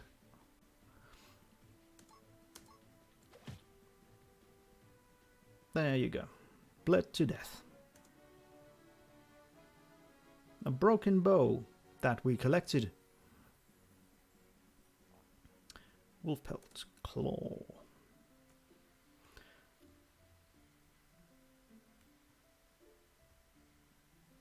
Let's see what we got here. Surprise, surprise! Sentry Wolves and a Bandit Recruit.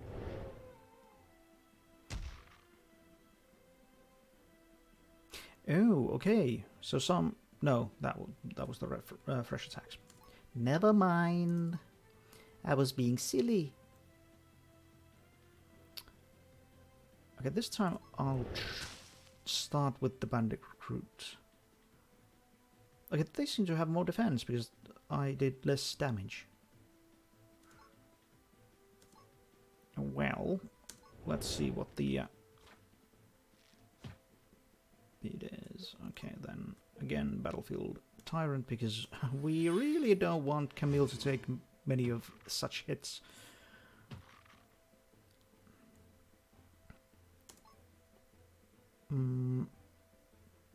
Do we trust that Camille can take her down? Yes, let's trust Camille Rhine. Twang. Nope. Our trust was misplaced. Yeah, but you're going down now. There we go. You can always trust Lucienne. She seems to know her stuff. Even though she's using a halberd with a shield, which seems funny. Ah, hello, Mihka Katso. That's a very sweet-looking cuteness incarnate emoji.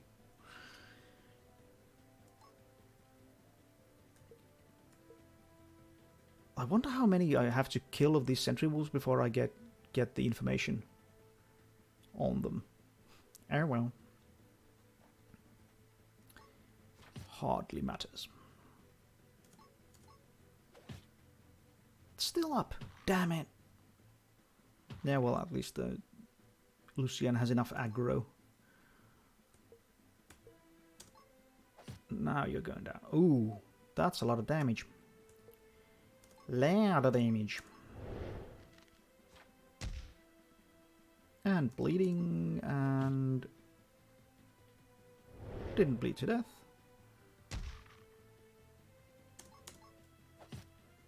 Gave a bark and a bite.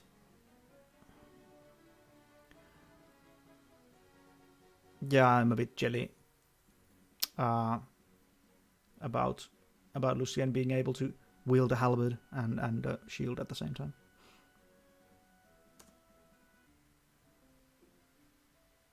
Lucien's halberd is longer, indeed, than Daniel's longsword. What's this? A claw and a wolf pelt, just lying on the ground.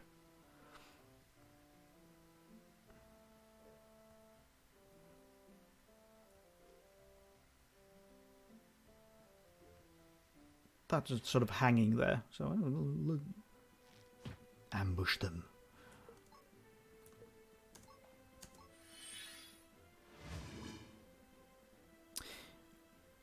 Yeah, halberds are, and polearms in general are a wonderful thing. Even though they've been over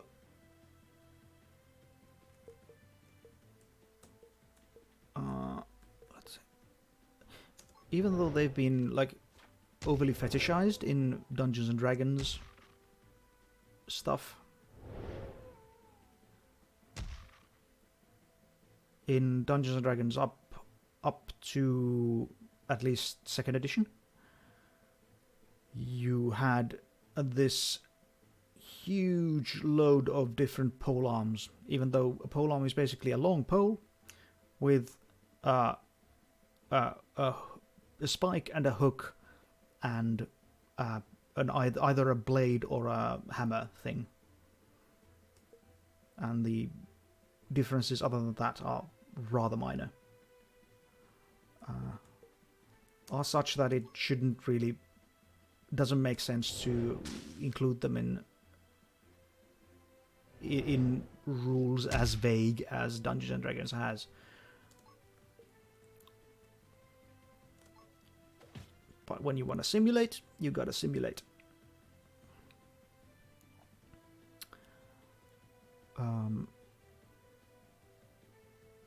Let's not forget, though, that the longsword can also hook and bind, and so on.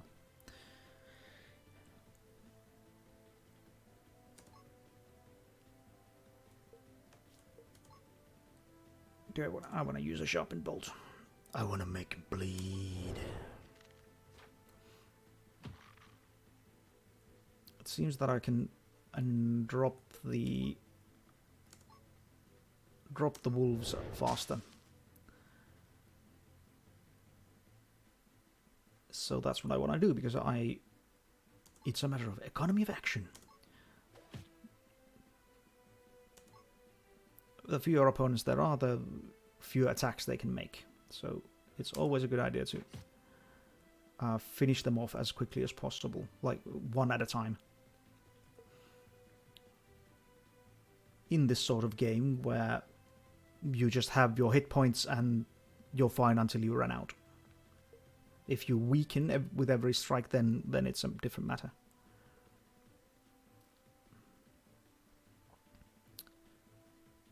It's so cool when they grab the business end of the sword to whack the enemy in the head. Yes.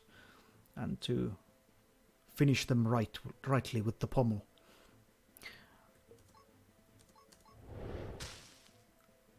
And also when they do, like, use the sword as a lever to do binding, like bind someone's arm or whatever.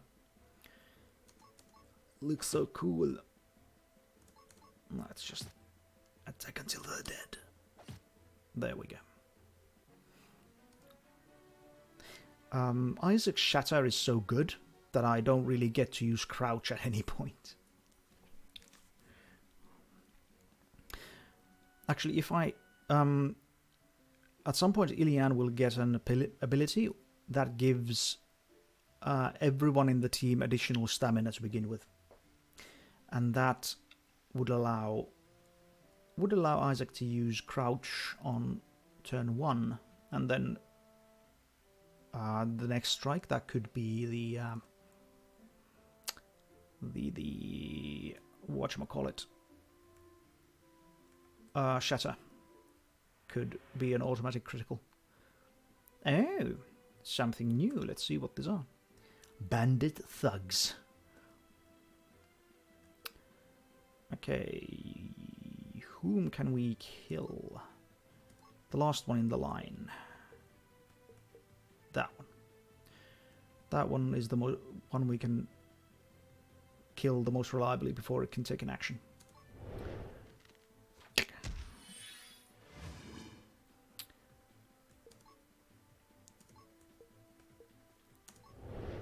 Twank.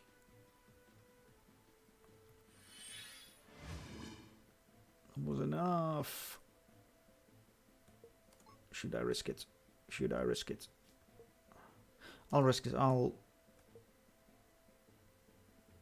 poke it with my halberd. No. Okay, good. That's attack up, I think. Oh, inflict bleed. Okay, that's not nice. Yeah, but I need to finish this one. Oh. Oh. Okay. I really need to finish this one. Critical. Now they're paying attention to the other ones. I need to tyrannize the battlefield with Lucian. Oh yeah, Mika really missed a naughty sort of night.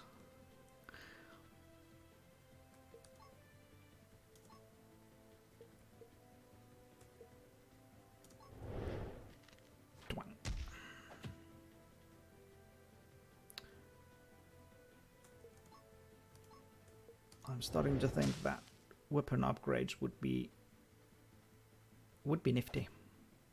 Okay, Lucian is bleeding. She's got a single strike.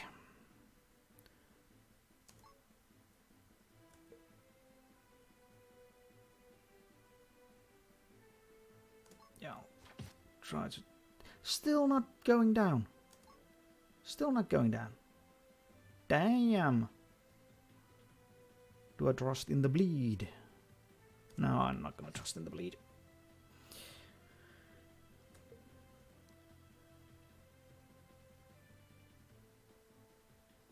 Now I'm going to impale. There we go. Yeah, why not? Sharpen bolt.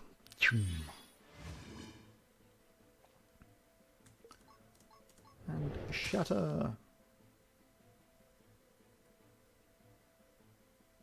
And he's got defense down now, so let's finish off. finish him off. I need to improve my posture. Camille unlocks Observation, Arya unlocks Benediction, Lucian unlocks Shield Bash. Now we're getting somewhere. Let's see.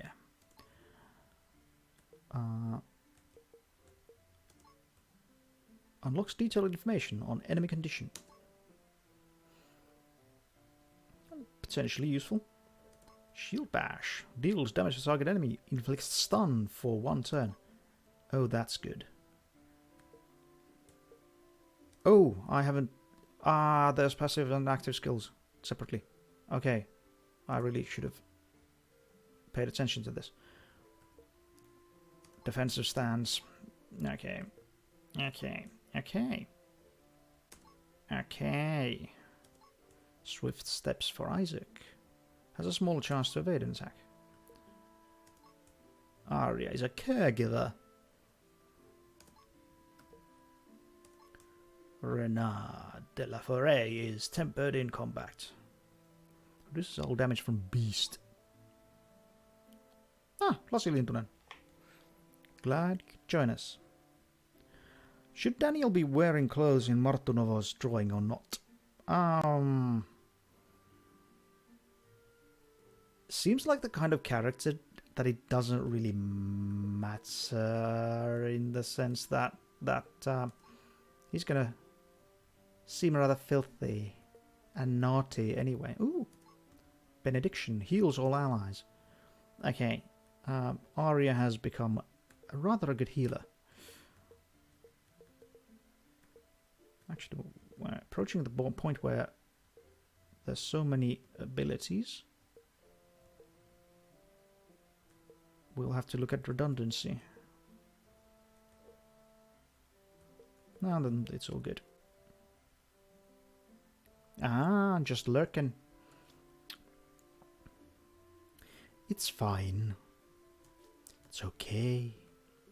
Lurking is fine.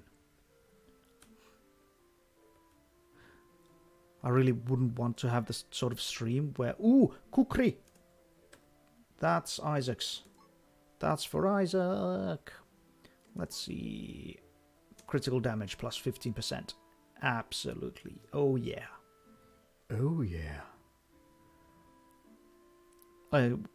We're glad for your input, Lassi Lintunen. That's definitely something we... for all important matters, democracy is vital.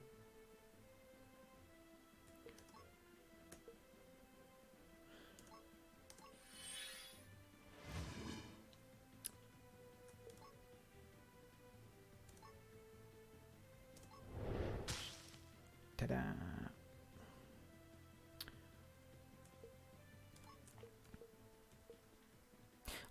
I want to test this out. I want to see what it does.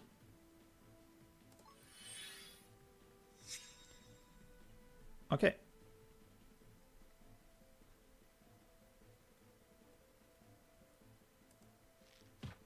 Especially want to see if that use of that ability carries over to other encounters. Like in... I think I'll actually defend. Yeah, because... Let's defense down, and I'll attack.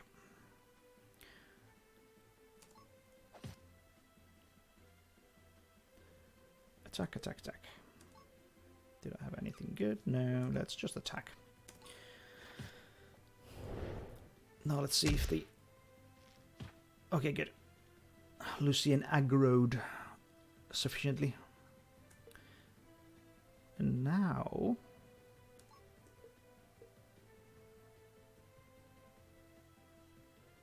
Okay, yeah, I think I'll need to use Impale to bring that one down. Yeah. It also increases aggro toward Lucian, so it also helps in that respect. But here we need to shatter, so we get defense down.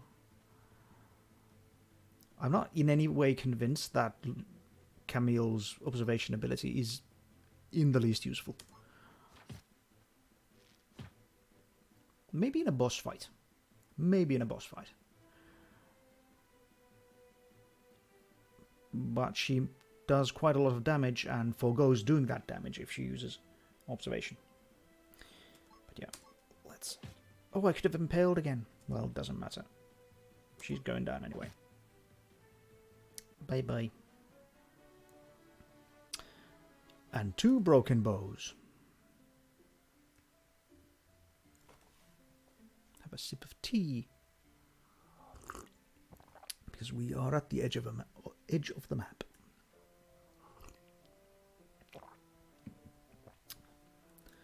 We might get to Orsea from here.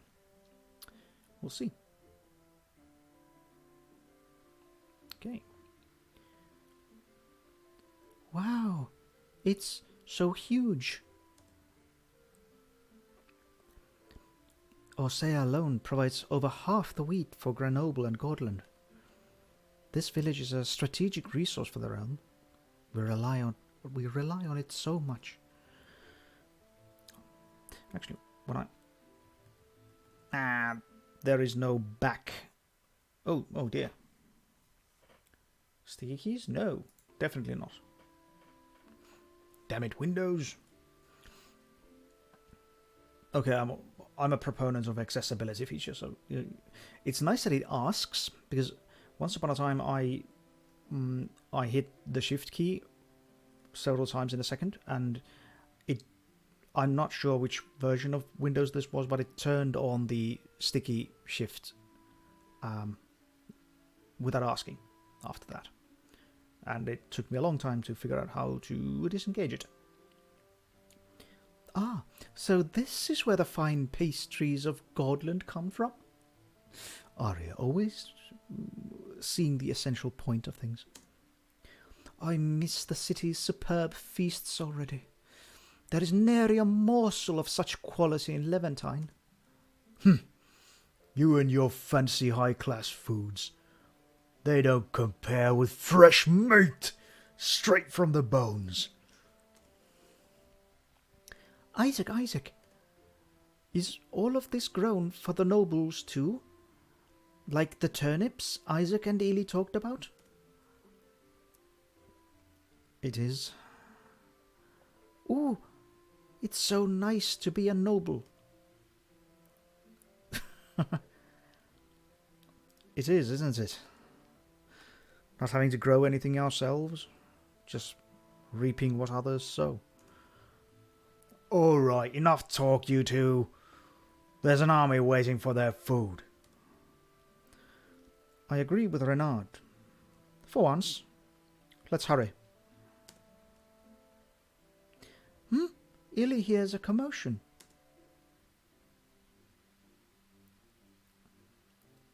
Aha! It is Reed's old friend Francis from the village. Citizens of Orsea, we're here to claim your harvest. Rather than surrendering them to greedy lords, you should share them with us. Who are you to ask for our food, huh? Go back to your village and farm your own lands.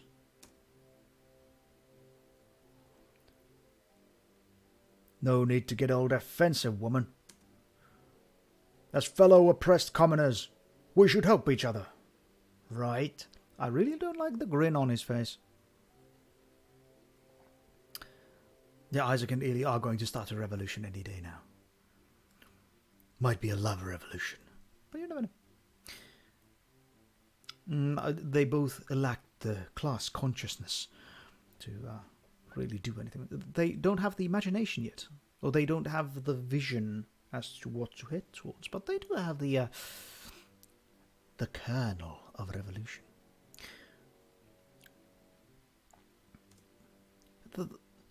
This is robbery.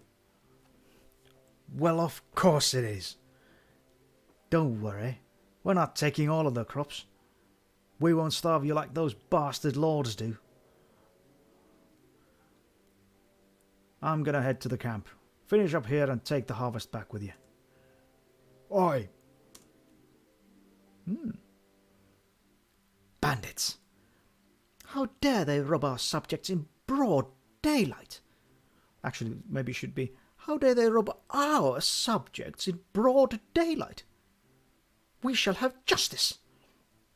Because it's more important that there are subjects. Can't be. Those are... Why are they here? You know them, Isaac? They're bandits from the Whistling Woods. I've heard of them. After this, they won't make a sound anymore. Wait, Renard. There's too many of them.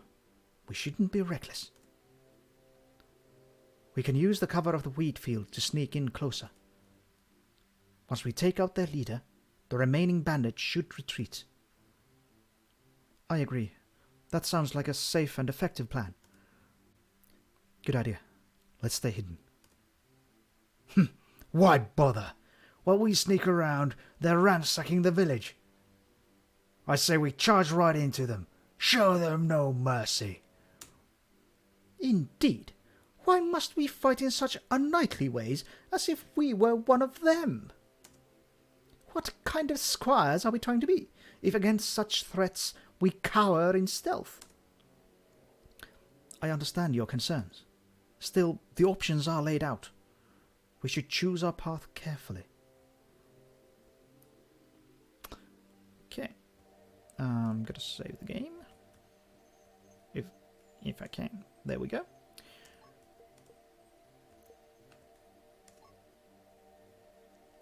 And then I think I'm gonna sneak. Not only because, well, it's a decent enough thing to do. The bandits haven't explicitly threatened violence, or well, they're threatened violence, but they're not doing violent things yet. They're robbing. They're not killing yet. So the thing is, it isn't that urgent. Also, Isaac would want Francis and his friends to have some of the food. So if he can buy some time by sneaking around, so they can collect some of the food and then interrupt them. If it gets nasty, then okay, this mechanically sort of. I think this is the sort of sneaking way. I guess. I'm not sure. It's all very confusing. Gonna try to kill that one. Probably not gonna work because it hasn't worked before.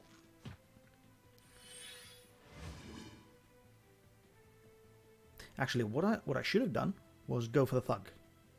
If I remembered that they do that whetstone thing that will inflict bleed later on. This time, no observation. We're going straight for the kill.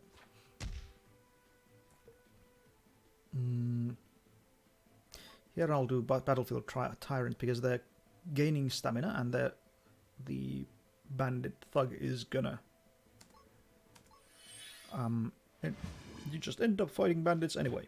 Yeah. I'm not sure about the mechanics of this or how it's planned. It all seems a bit iffy. Okay.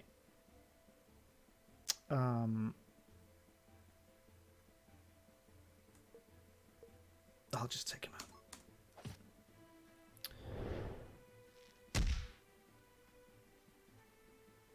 Okay, the bandit thug is defending,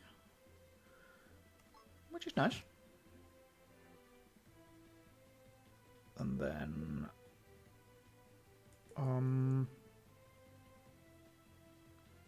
okay, I'll defend at this juncture. I'll want to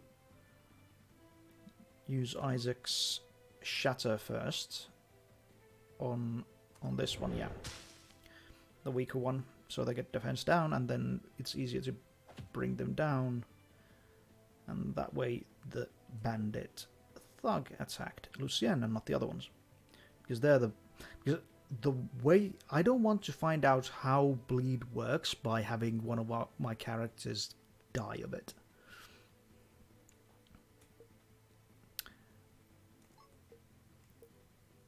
Attack the bandit archer. Attack the bandit archer.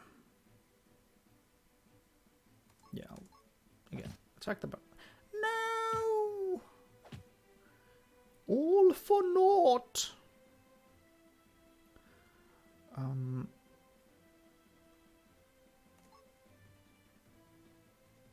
And she's bleeding. I think her body perfection can take care of the bleeding. Let's see.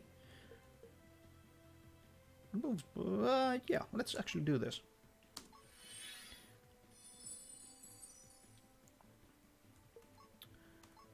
Shatter.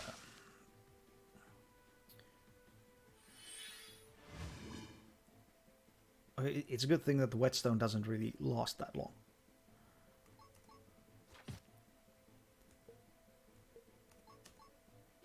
Don't have impale, so I have to make do with...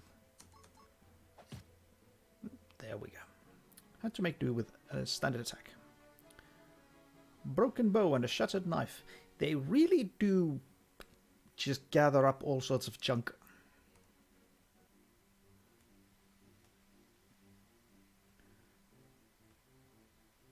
Yeah, I think this is the sort of sneaky route. I think... Ah, okay. Dun, dun, dun. I'm not sure if this makes any sense.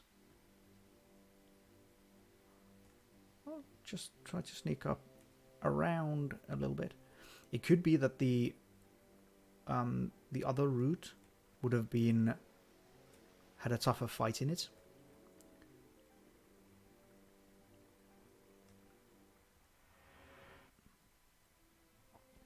But since I'm playing this on the easiest difficulty level, it doesn't really matter.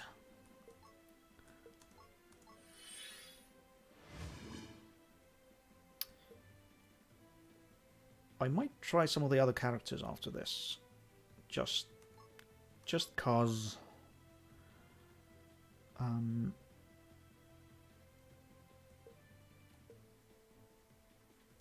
let's try that one. Twang. Bleeding, yay.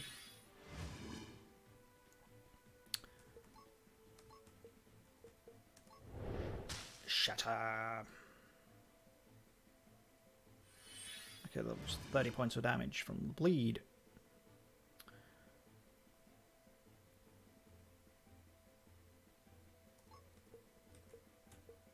Attack. Next turn I can use Impale.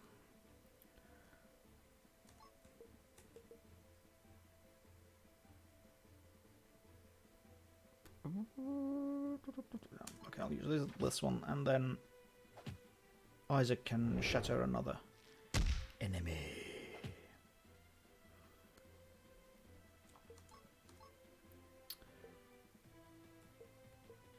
They're all in one go, so it doesn't really matter. Let's do that one.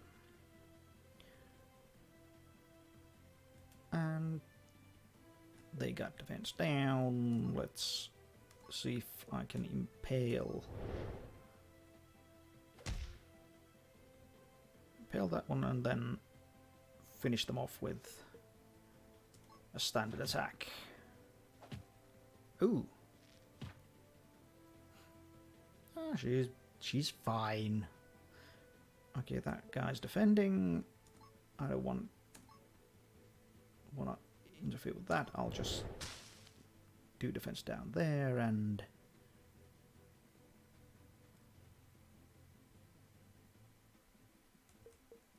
actually let's defend here.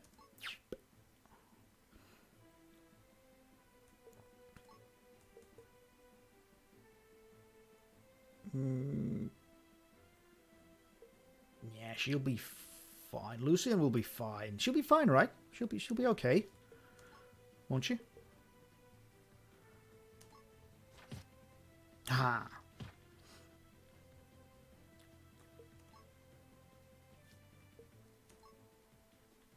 Yeah, let's just keep attacking. No sense attacking the ones who's defending.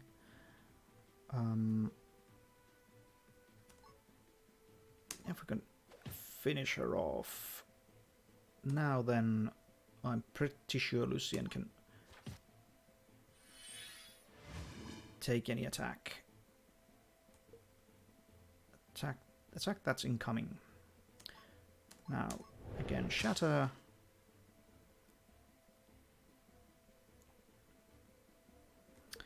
And Lucian has body perfection, healing, bloop, bloop. And that should decide the fight.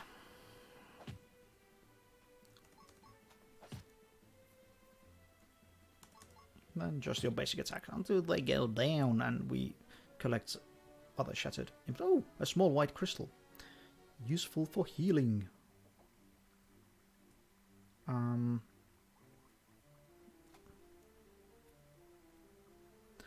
Oh, that's just like decoration, frills, and so on. I first looked at that the character was bound with ropes.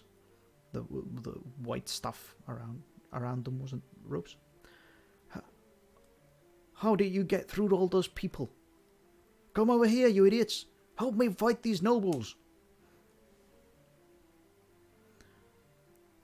Get ready, nobles. We'll give you a taste of a commoner's life.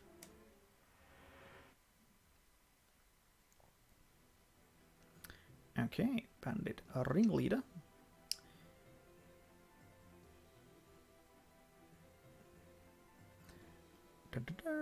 Yeah, let's do the usual. I really have no idea what the bandit ringleader is gonna do, but I'll just. I do trust that the bandit thugs are easier to get rid of.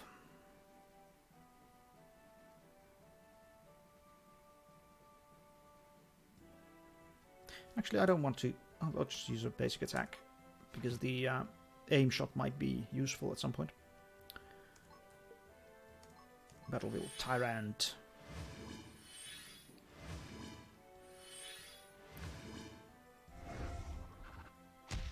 Oh. They got a whip. And judging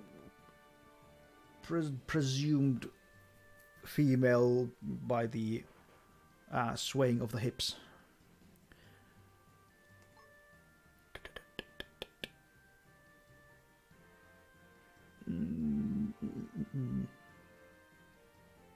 Yeah, let's just try and kill him. Kill him off. As quickly as possible.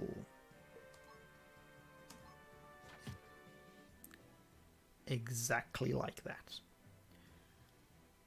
I think I'll defend. Because the ringleader used a special ability, I think. By attacking... Ooh! Hello. Don't whip me too hard. I might like it. Get rid of this one.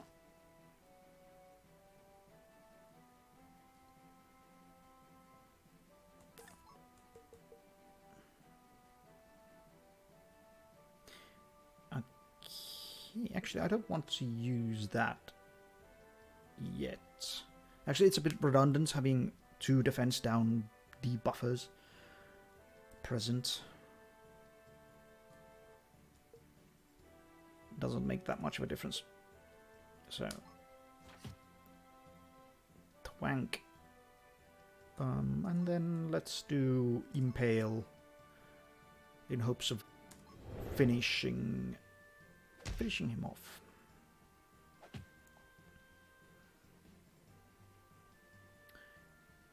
Okay. No such luck. Okay, what I'll do now is use a basic attack to hopefully finish that one off, and then use the aim shot with Camille. Twang. Okay, Lucian isn't feeling all that great, so let's defend. so that next turn I can use Body Perfection. Get rid of the bleed and recover some.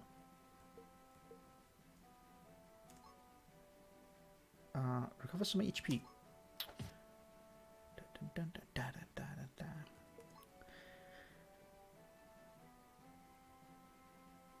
Sharpened Bolt or Basic Attack? Sharpened Bolt. It's nice to have them bleed. There we go. Now, Body Perfection. Ta-da! Ringleader defends. Then let's just do normal attacks.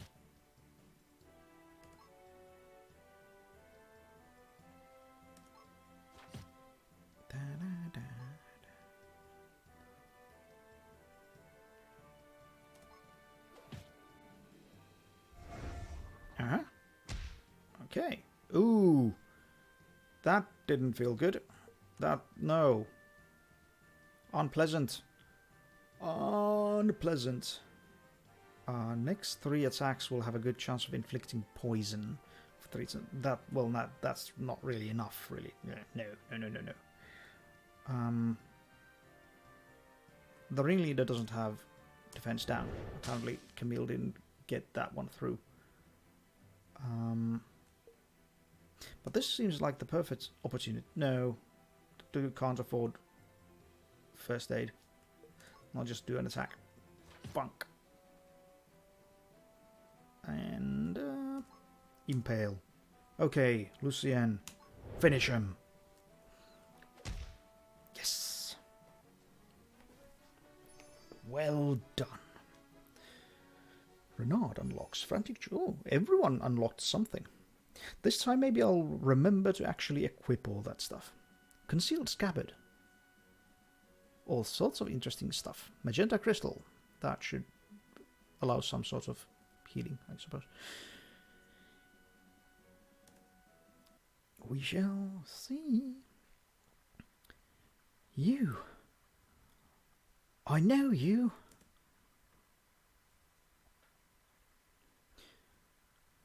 You won't survive. You were stabbed in the gut. Wait. That was a clean cut. Good work. Does it just say clean cut? That was a clean cut. Good work.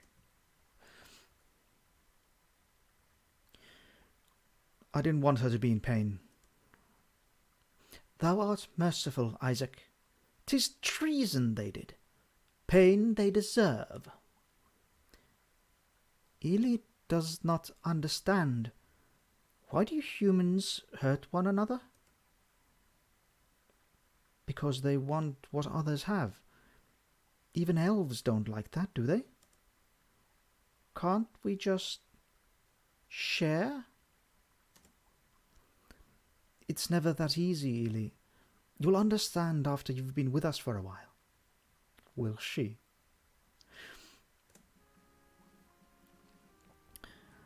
Thank you, brave masters and misses. Because of you, they've all fled.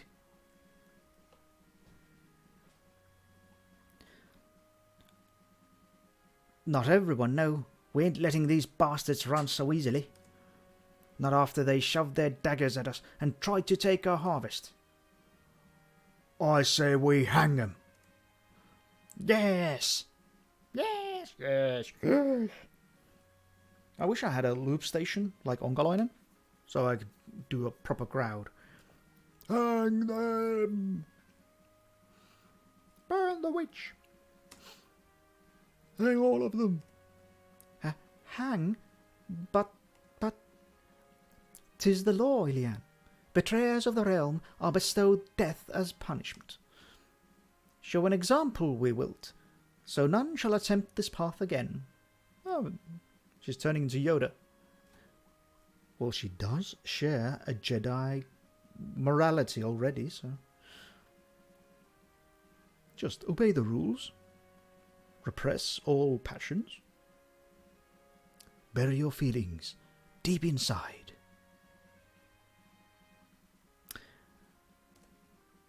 Harsh, but Arya is right. Letting them go is to allow them to do the same thing in the future.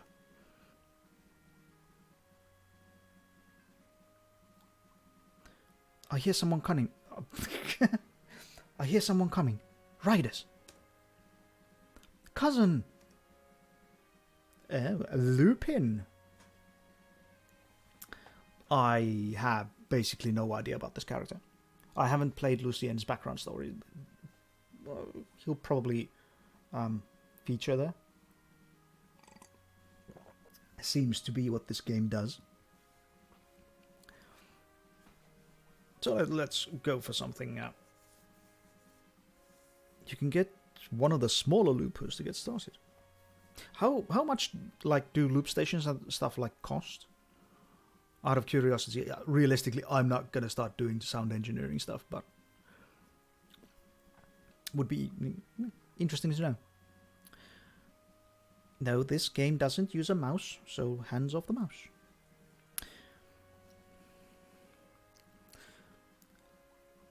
Lucien, so you were the ones who fought off the bandits. Everyone, meet my cousin, Lord Lupin LaRue. Oh, skip the Lord part, Lucien. I'm merely steward at father's absence. Lord Lupin, 'tis an honour to meet you. The honour is mine, Dame Aria. Lord LaRue, you come right in time. We're about to hang these men. Hang? Wait. Surely we can show them some mercy. Mercy, my lord. They were about to kill us and steal our harvest. If it weren't for these brave sirs and dames, we'd be lying on the ground by now. The law is quite clear, Lord Lupin. To take what is not theirs is a grave offence. Yeah, it's theft only when the poor do it. 500 euros! Holy fucking shit. 100 euros and up could be cheaper. At that cost I could get a preamp, and that would be much more useful to me. Sort of a preamp and an XLR mic. That would be nice, especially if I keep doing this.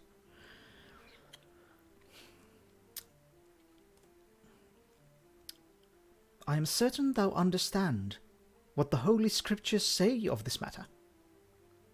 Aria, my cousin follows a different faith. Oh, art thou implying he's a pagan? I am a Fearlight, miss. A Fearlight? What travesty! Hey, Camille, what is a Fearlight?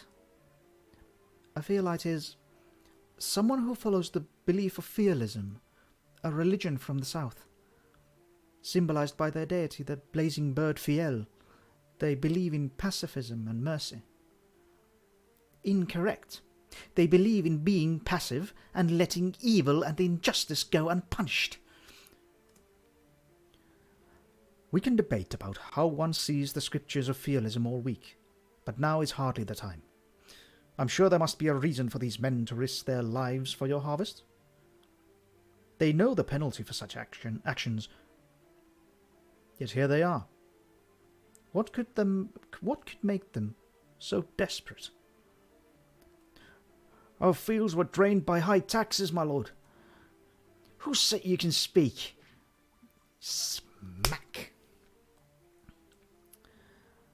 It's you nobles who forced us to live like this. You disrespectful piece of... Please stop. I will take them to my castle. There I will give them fair trial. Trial, my lord? After all they've done? There is no need for a trial at all, Lord Lupin. Not after they tried to steal and attempted to kill commoners and nobles alike. Whatever thou mayest think, this realm follows the Deus. Thy silly faith has no place here. Indeed so, Miss Aria. As unfortunate as it is, I understand your point of view. Yet does not the law state that a lord decides the punishment for crimes committed in his realm. As his devout follower, surely you haven't forgotten those words? That is true. I do remember reading such a phrase in the scriptures. It is indeed stated in the law, but applies only for a lord of the realm. Is uncle not the lord of this land, cousin? Then he would have the right to decide. Father has been summoned to Levantine, cousin. I'm steward at his absence. Thus, right here, right now, it is I, not father, who is the rightful lord of the LaRue realm. And I ask that you allow me to take these people so I can bestow proper judgment. What if we refuse? You dare refuse a steward's rights, squire? Deny me of my own rights? Respectfully, Lord Lupin, the villagers have stated their wishes. Isn't it a noble's duty to listen to their subjects? Or does your foreign faith tell you differently? Oh, I'm really liking this.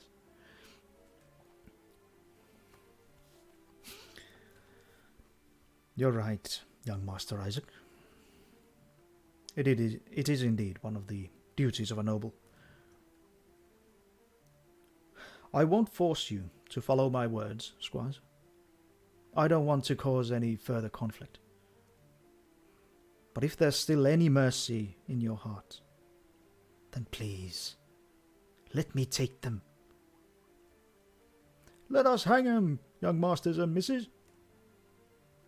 Lord Severin, the true ruler of this land, would have done the same. He would, I agree. Please, squires, trust me. This matter is not ours to decide, Lord Lupin. The people of Orsay are the ones who were being threatened and robbed. They are the ones who should decide. And what say you about this, villagers? Bring them to the gallows. Give no mercy for filthy criminals. Very well. Ha ha! Get the rope. No mercy, please.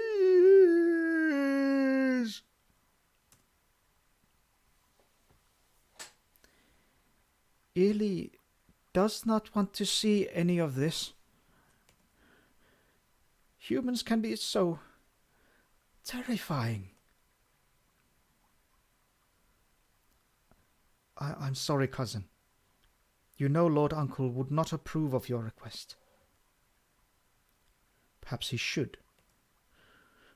Well, it seems that I'm no longer needed here. Thank you for protecting this village, squires.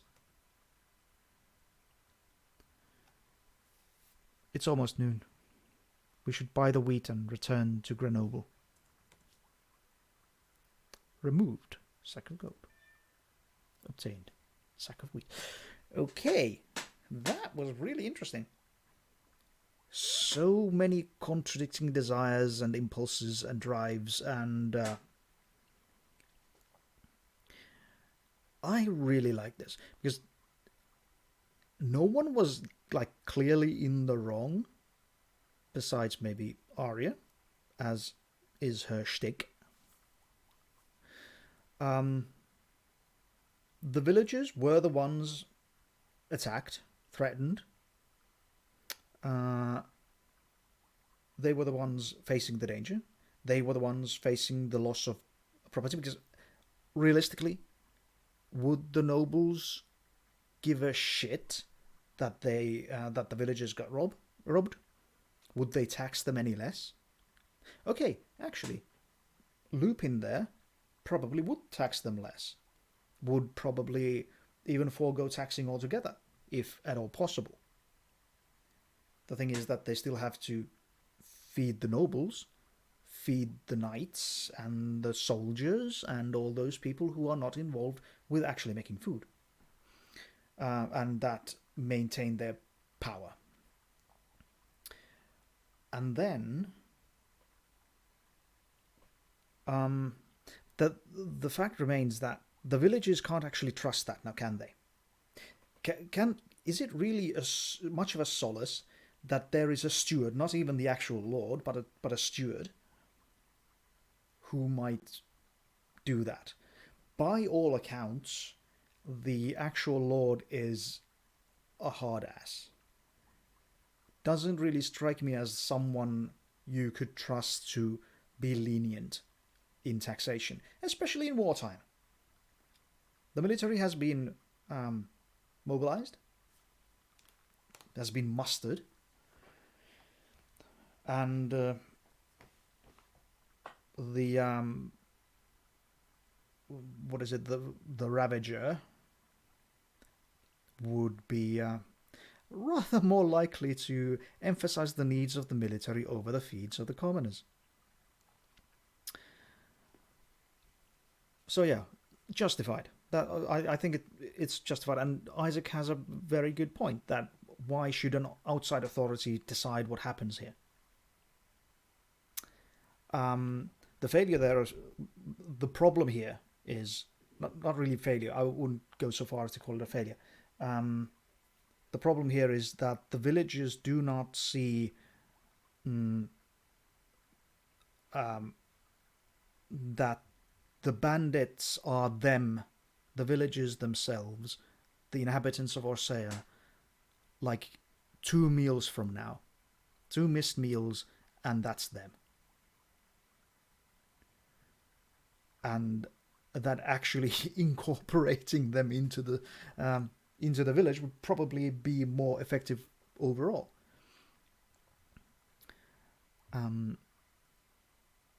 But the society here that has this militaristic bent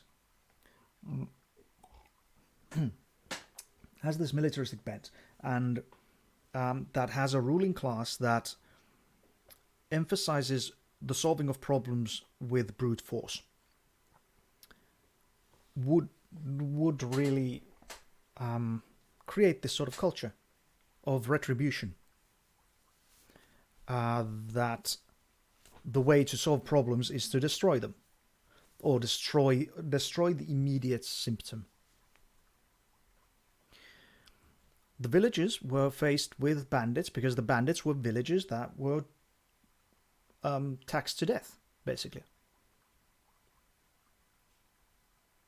As a rule of thumb, people don't starve to death.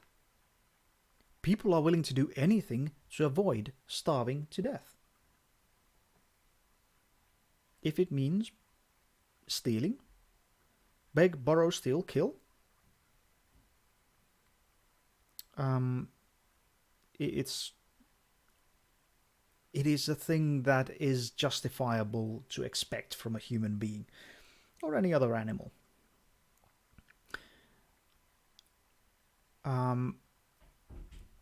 But it was this oppression by the nobility in Reed's hometown that drove these villagers to banditry.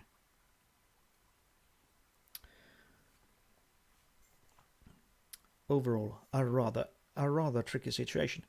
This whole thing could have been avoided if this agency by the villagers that was given here, to the agency to decide the fate of the bandits, had been afforded to the villagers that became bandits.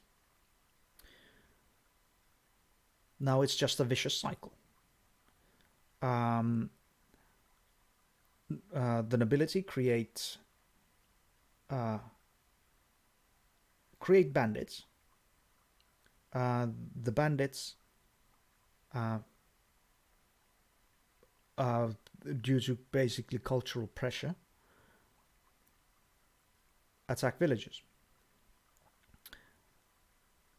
The nobles use this as an excuse to continue their oppression, by saying that this justifies our existence and justifies our privileged position.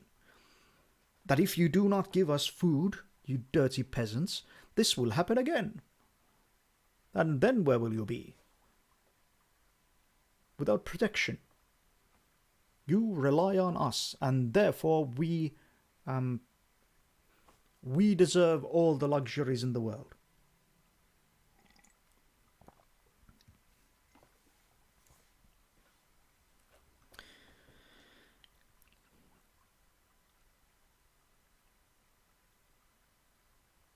Yeah. I'm not even going to go into the capital punishment thing there.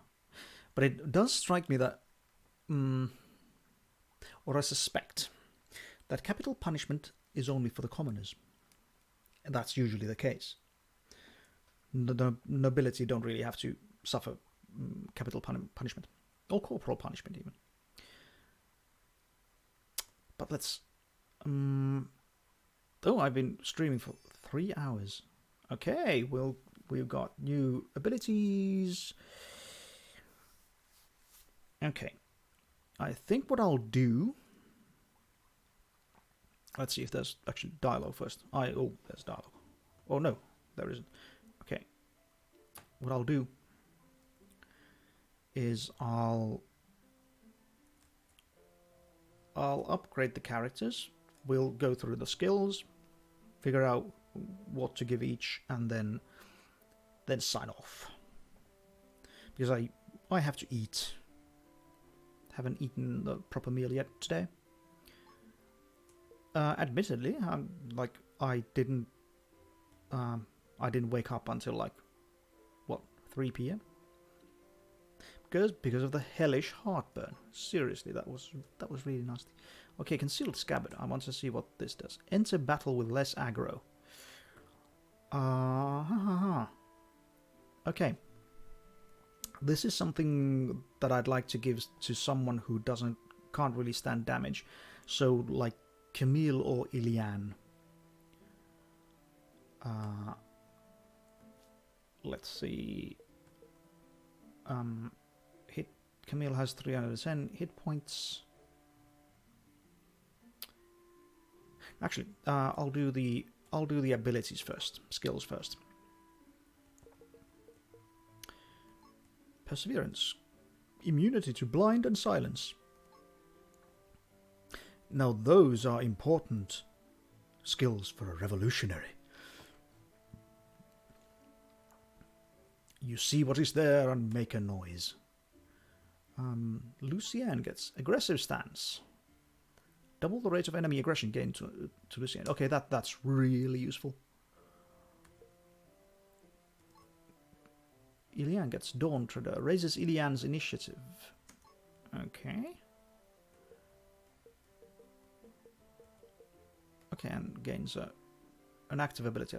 Okay, revives fallen ally and regenerates. Targets HP for 3 turns. How do I show the doodle?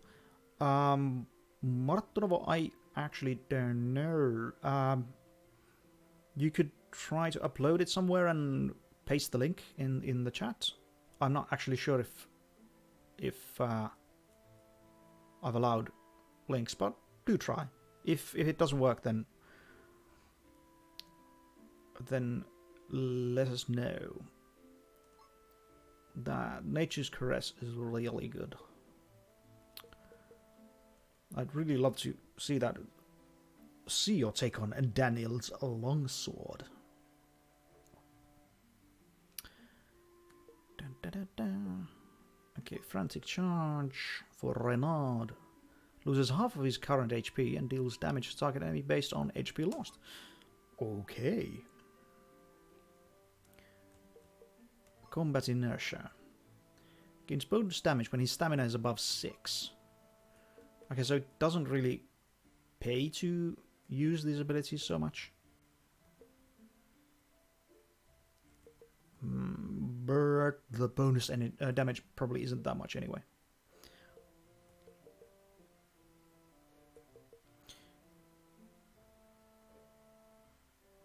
Okay, Ongalon wasn't banned last time. Last time you posted a link, so do give it a try. Increase the amount of heal from crystals, which I haven't had to use. I'll have to remember to use them at some point, because there have been a few close calls. Burst attack for Isaac. Deals burst damage to target enemy. I have no idea what burst damage is. Exploit. Or exploit, because it's a verb. Isaac gains more chances to deliver critical damage to enemies inflicted with poison, bleed, or stun, which works really well with Camille's ability.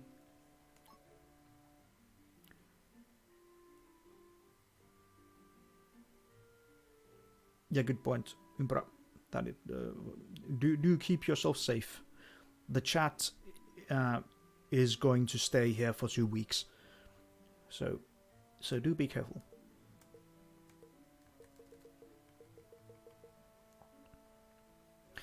If someone has a good recommendation of an upload site where you can just post stuff anonymously, that would be great. Okay. Don't have to do any decisions apparently yet when it comes to party comp or the skill composition. I actually sort of like this, that you start with 1 or 2 skills, active skills. That keeps that everyone has a shtick, that they have their own role, but you don't get stuck reading them all over and over again. And you get to get used to the battle and the interface and so on before you get more skills and deeper tactics.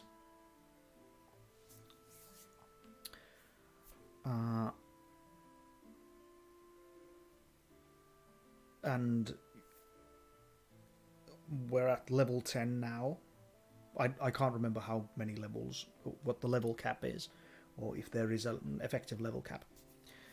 But there will be several more skills, and after this, now that we've learned the basics, we end up in a situation where we have to decide what skills to use or have available during fights. I like it. It's good.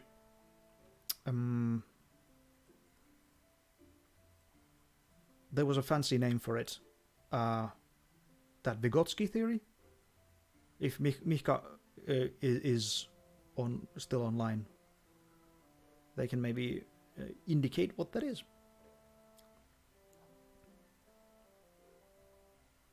Approximate development. The zone of approximate development. That's what it was.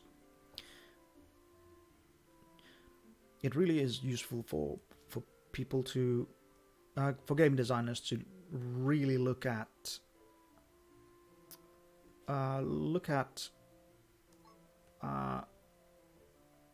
as education theory and psychology, because game design is an attempt to affect the decisions that people make. So you're trying to encourage them to do some things and dissuade them from doing others, hopefully with the idea that that they gain something from it. Ooh, we have a link. The sound will cut out while I check this out.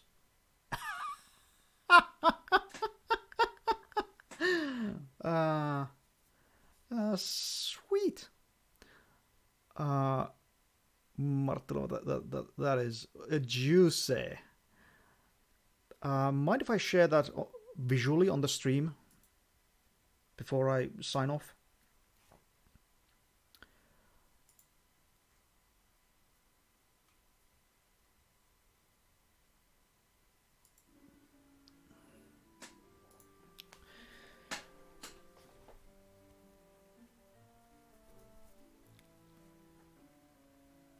Excellent, thank you. I need to have another look at it because Oh yeah, there's something very, very satyr-like about him. And the sword is about the right length for a long sword.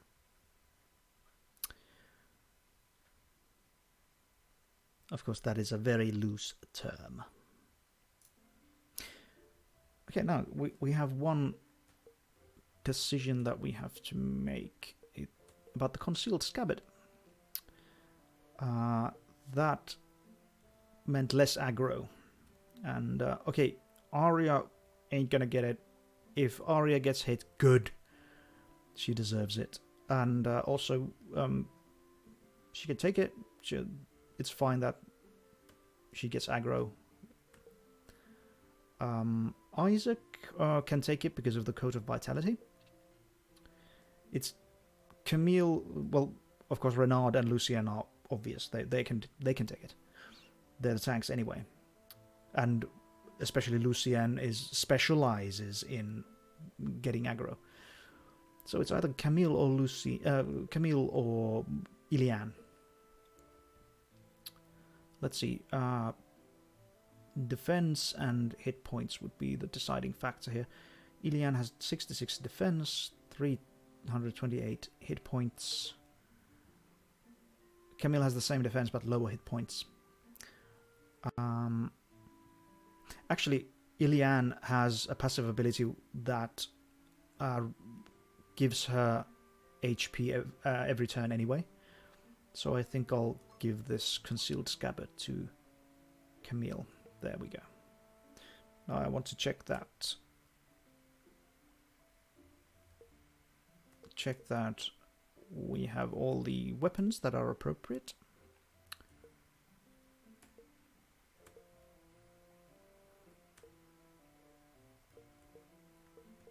Yeah.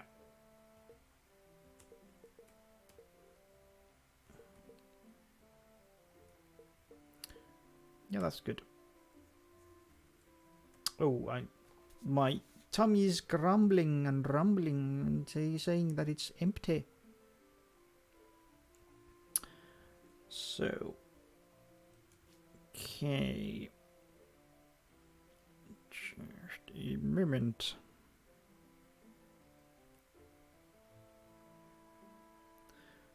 Ta-da. So I want to see the logbook. Okay, there's something new there, but I'll recap it when I play next.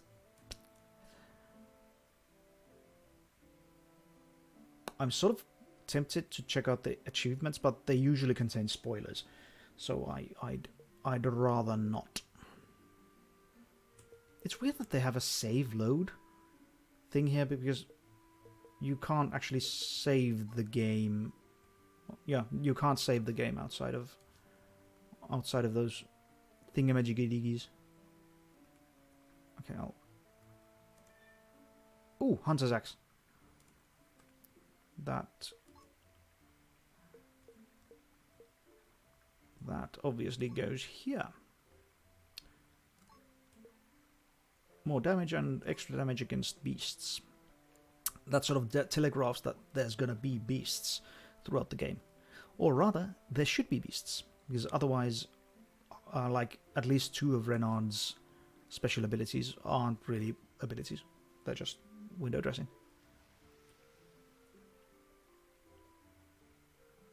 Okay, I'll chat with the people here. Okay.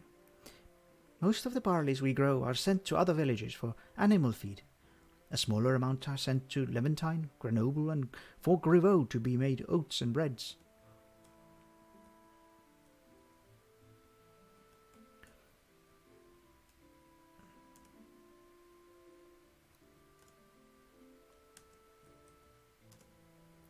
Come on, wolf pelt and claw.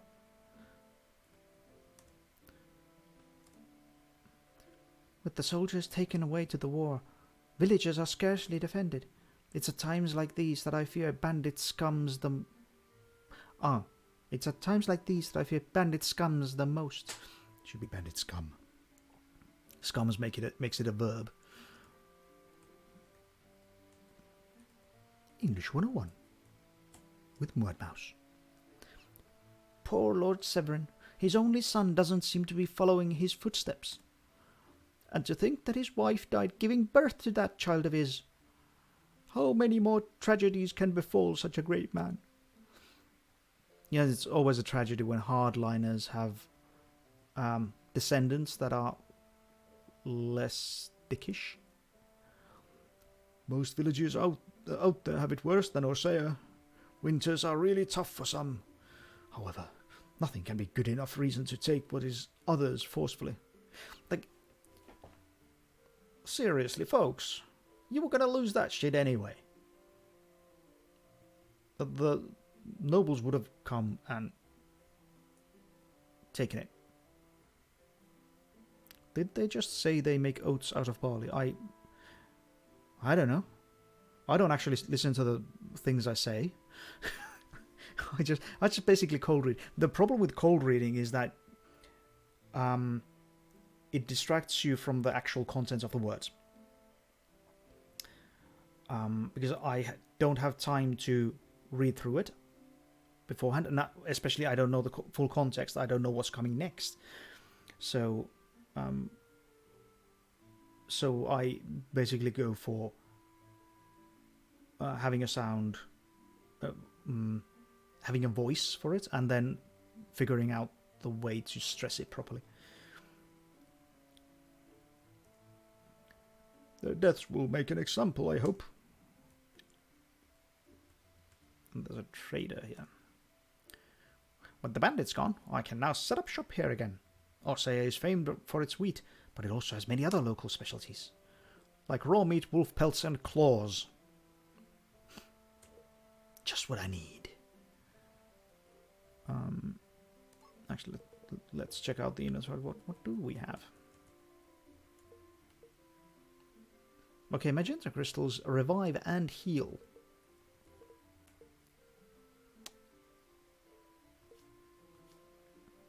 Thank you for doing business. The economics of this game don't seem to be very complex. I'll check out what's down here. Nothing really.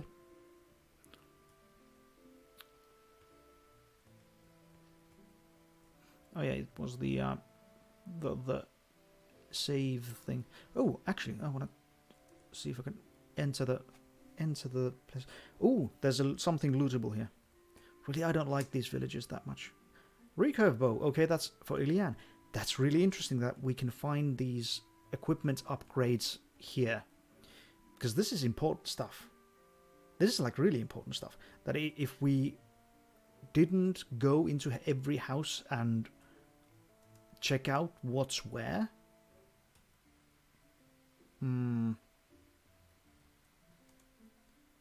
we might sort of hamstring our ability to deal with threats later on. Because what I'd expect, okay, what I would do myself is to maybe put in some loot here that you can make the moral choice of taking it or not taking it, but it would be that sort of clutter or sellables like iron or some such. Then it's a moral choice of whether or not to loot for a small bit of money. But here, the decision is to live or not to live. Hunter's hide. Interesting. Lots of interesting stuff. Good thing we remembered to do this. Okay, recurve bow. Plus 15% damage on consecutive attack to the same target on the following turn. Okay, that is good.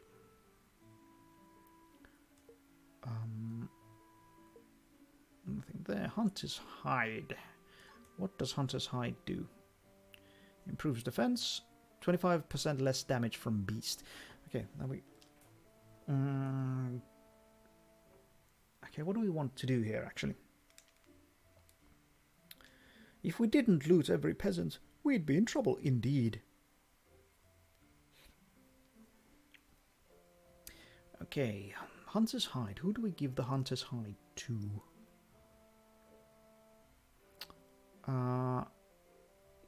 Because it's Arya, Lucien, and Renard are the ones who can use it.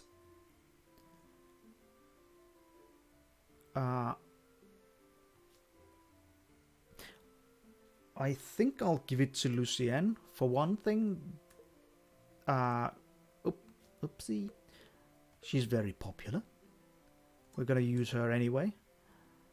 And also that 25% less damage from beasts is more remarkable for her than it is for Renard, who already has bonuses against beasts. And beasts seem to be a thing that is very common here. So, to ensure her utility.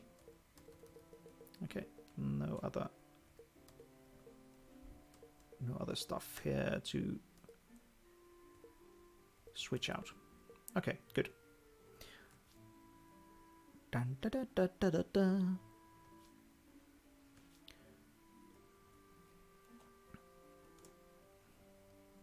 Unless there's a house I haven't visited. Did I visit these?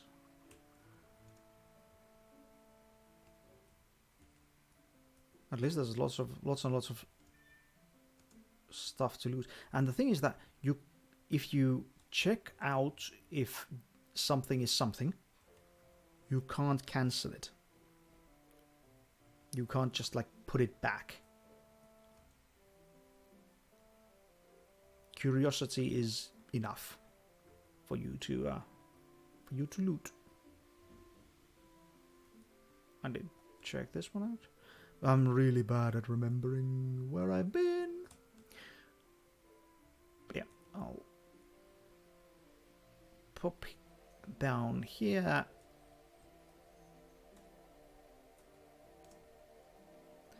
Save. I'll create a new save. There we go. Arya's got sticky fingers indeed.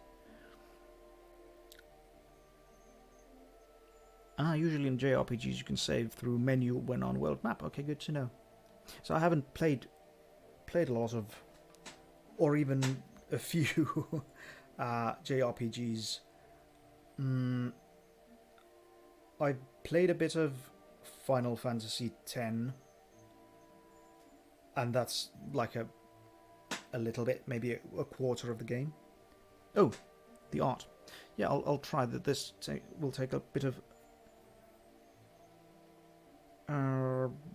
fine-tuning. Just a moment. You have to do without the music, because so do I. I can't have those nice things either. Okay, and then on to window capture. Window capture. Let's see if I have an appropriate thing here already. Apparently I do not, which is a bit strange.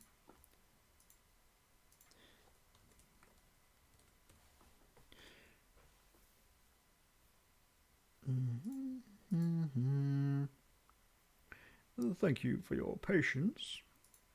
Oh, there it is. In all its glory. And I'll keep the cursor capture on. And I'll just crop it a little bit so you can have the entire magnificence of Daniel Rhine, Sir Daniel Rhine, and his magnificent blade.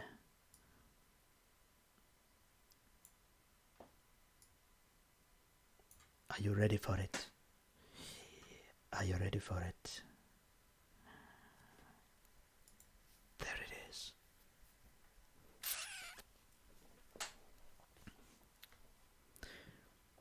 It's just like this close to violating Twitch terms of service, but not quite. Feast your eyes on that.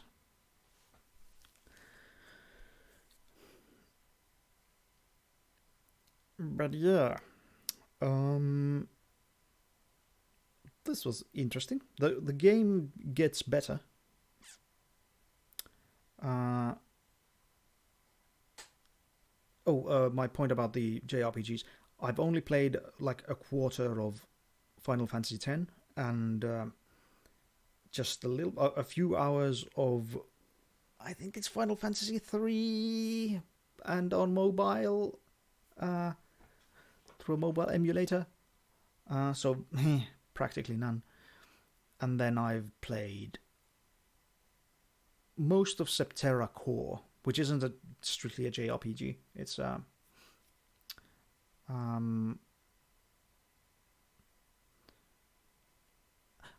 good point, Martino. The nipples are not female presenting enough to get banned. Or banned. Both are actually appropriate. But yeah, those are my only contact with JRPGs, or me playing. Of course, I know the basic logic of it. It's fairly intuitive.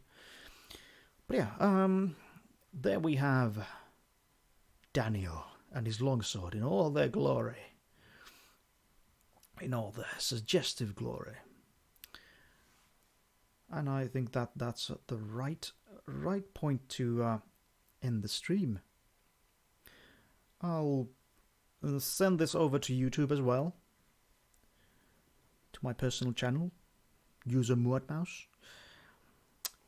And then, yeah, this time I actually, this stream should stay here for 2 weeks. I didn't remember to toggle the thing last time, so I don't. The previous stream is only on YouTube now. But this one will stay here for a while. Yeah, if you enjoyed this, please do return. You know how to do the following things and so on and so forth. And if you want to see me and hear me do gaming stuff, the next chance will probably be on Thursday.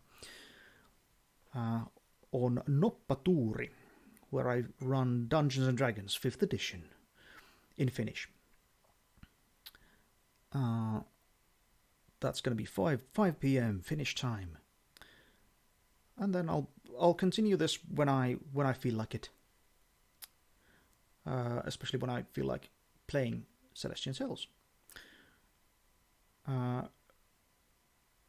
yeah. Also, for more political rants, again in Finnish, check out Punatulkut.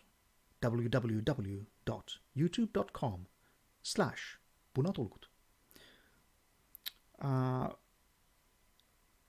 A couple of comrades will be discussing the life of a starting entrepreneur tomorrow at 4 p.m. Finnish time. That's a live stream, and the stream will be stored there for posterity. Thanks for the links. And yeah, do I have anything else to shill? Not really. I see Fun with Fondue is streaming, apparently playing Demon's Souls. Fun with Fondue has really good political commentary, and overall an entertaining person. But yeah, not gonna raid right now, but I can. Or do you want a raid? How do you want to do this? Do you want a raid? Actually, I don't know if I can raid, but I can try.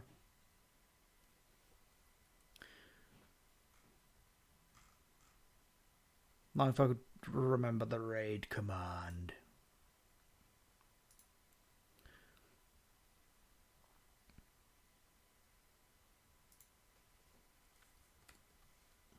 Thanks to everyone for watching. It's been fun. Overall, incredibly enjoyable. Even though I had trouble with my raw output. But I really like the characters, I like the game, I like the chat, I like the political content. But yeah, there's the raid.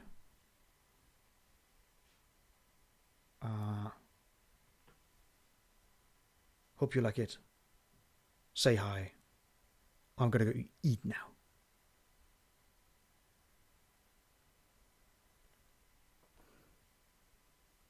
As soon as we... Okay, and... Raid.